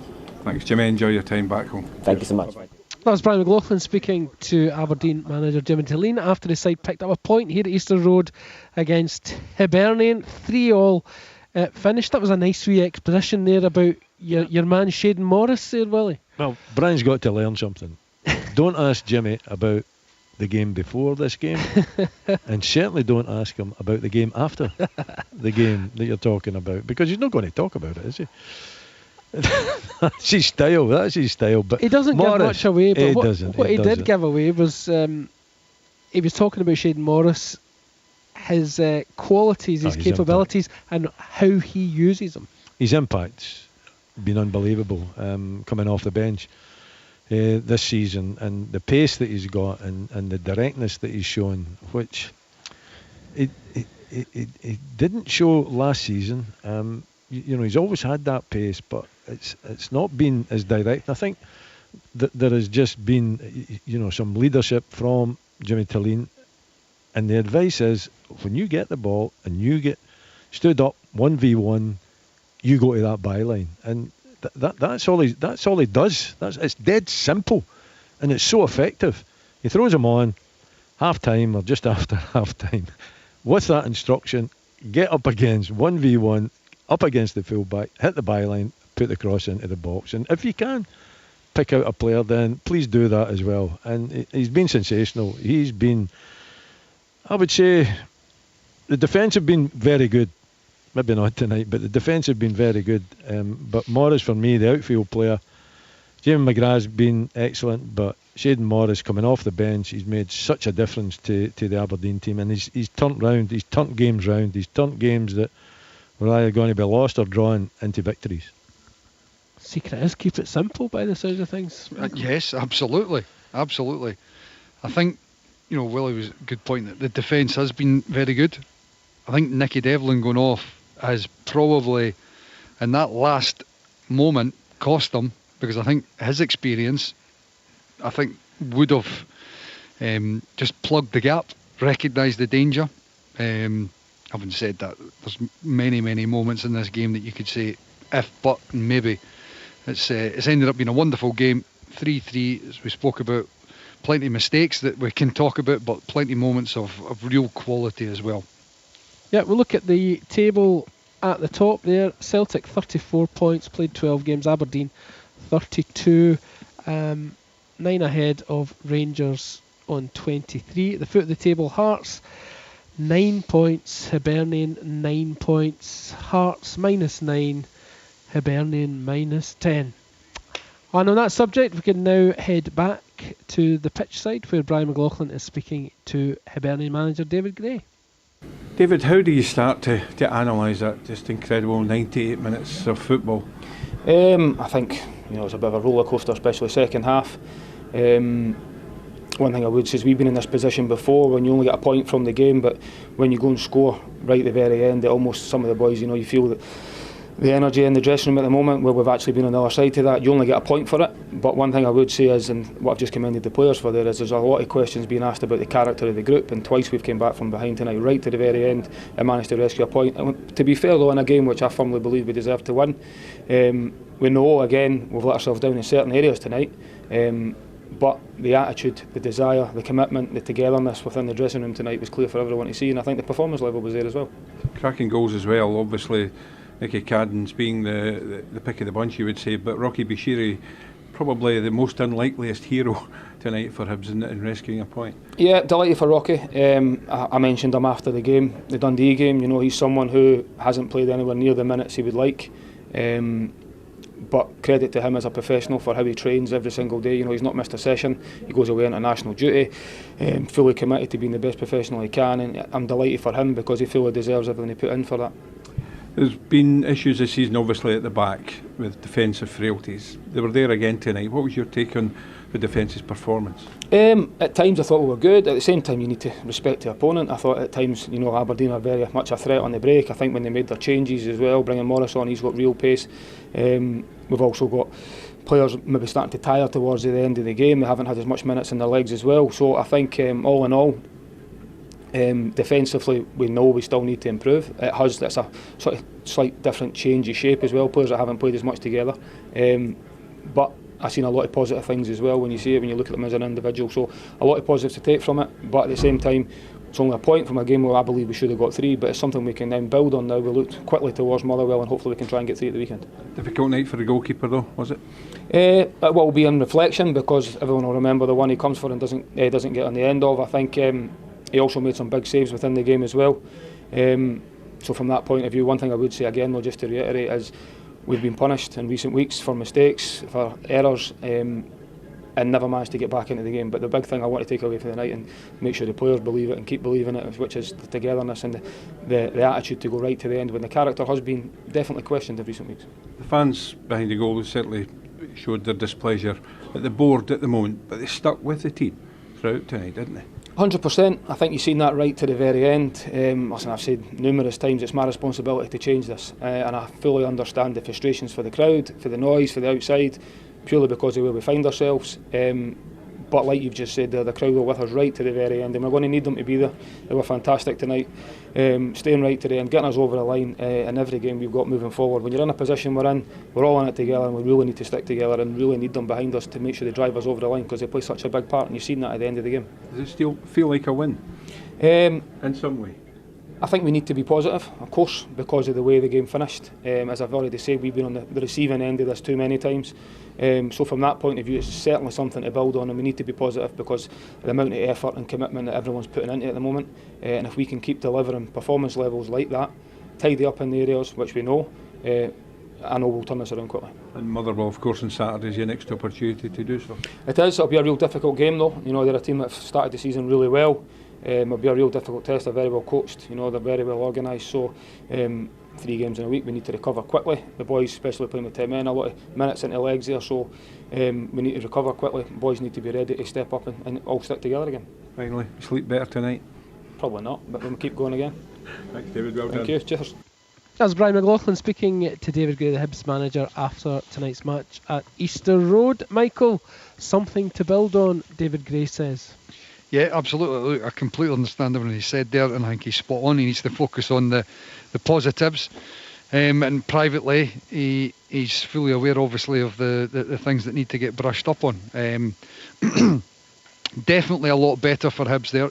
And yes, he's right, the character has been questioned, and rightly so, because it's not been good enough. But he was also spot on to point out that they showed a bit there tonight. So that's what he's got to emphasise and focus on, and try to, you know, make sure that is replicated on the weekend against Motherwell. Massive game, because if they can replicate the performance, then it starts to feel like, yes, things might slowly be beginning to shift and turn. If they turn up at Fir Park and the performance is back to what we've seen before, then you get a sense of it's a bit of a flash in the pan. So the important thing for them is that they follow up what they've just done there tonight. So it's Motherwell for Hibs on Saturday. For Aberdeen, Willie, it's Hearts, another away game. Yeah, another tough away game. You know, and Aberdeen got to be better over the 90 minutes. And you know, in my opinion, I think there's too many, you know, patchy performances. You know, one half not so good, the other half, you know, extremely good. And it looked again as though they were going to find a way to win it tonight as well, but they fell a little bit short. I think Jimmy Tilleen knows that there are frailties there. There are times where the team are not performing at the level that he wants. But as he said, we're on a journey. Let's enjoy the journey. Thanks very much, Willie. We're on a journey here. It'll be back through to Paisley from me for Easter Road along the M8. We'll leave it here at Easter Road for the evening. Thanks to Willie Miller, Michael Stewart, Paul Mitchell, Brian McLaughlin and myself, David Curry. Most of all, folks, to you for listening. Remember, European Sports Sound tomorrow, Celtic versus Club Brugge in the Champions League. Show's on air at 6 o'clock, kick-off 7:45. But from all of us at Easter Road, good night. Now, listeners, we are joining Roddy Hart on Radio Scotland FM.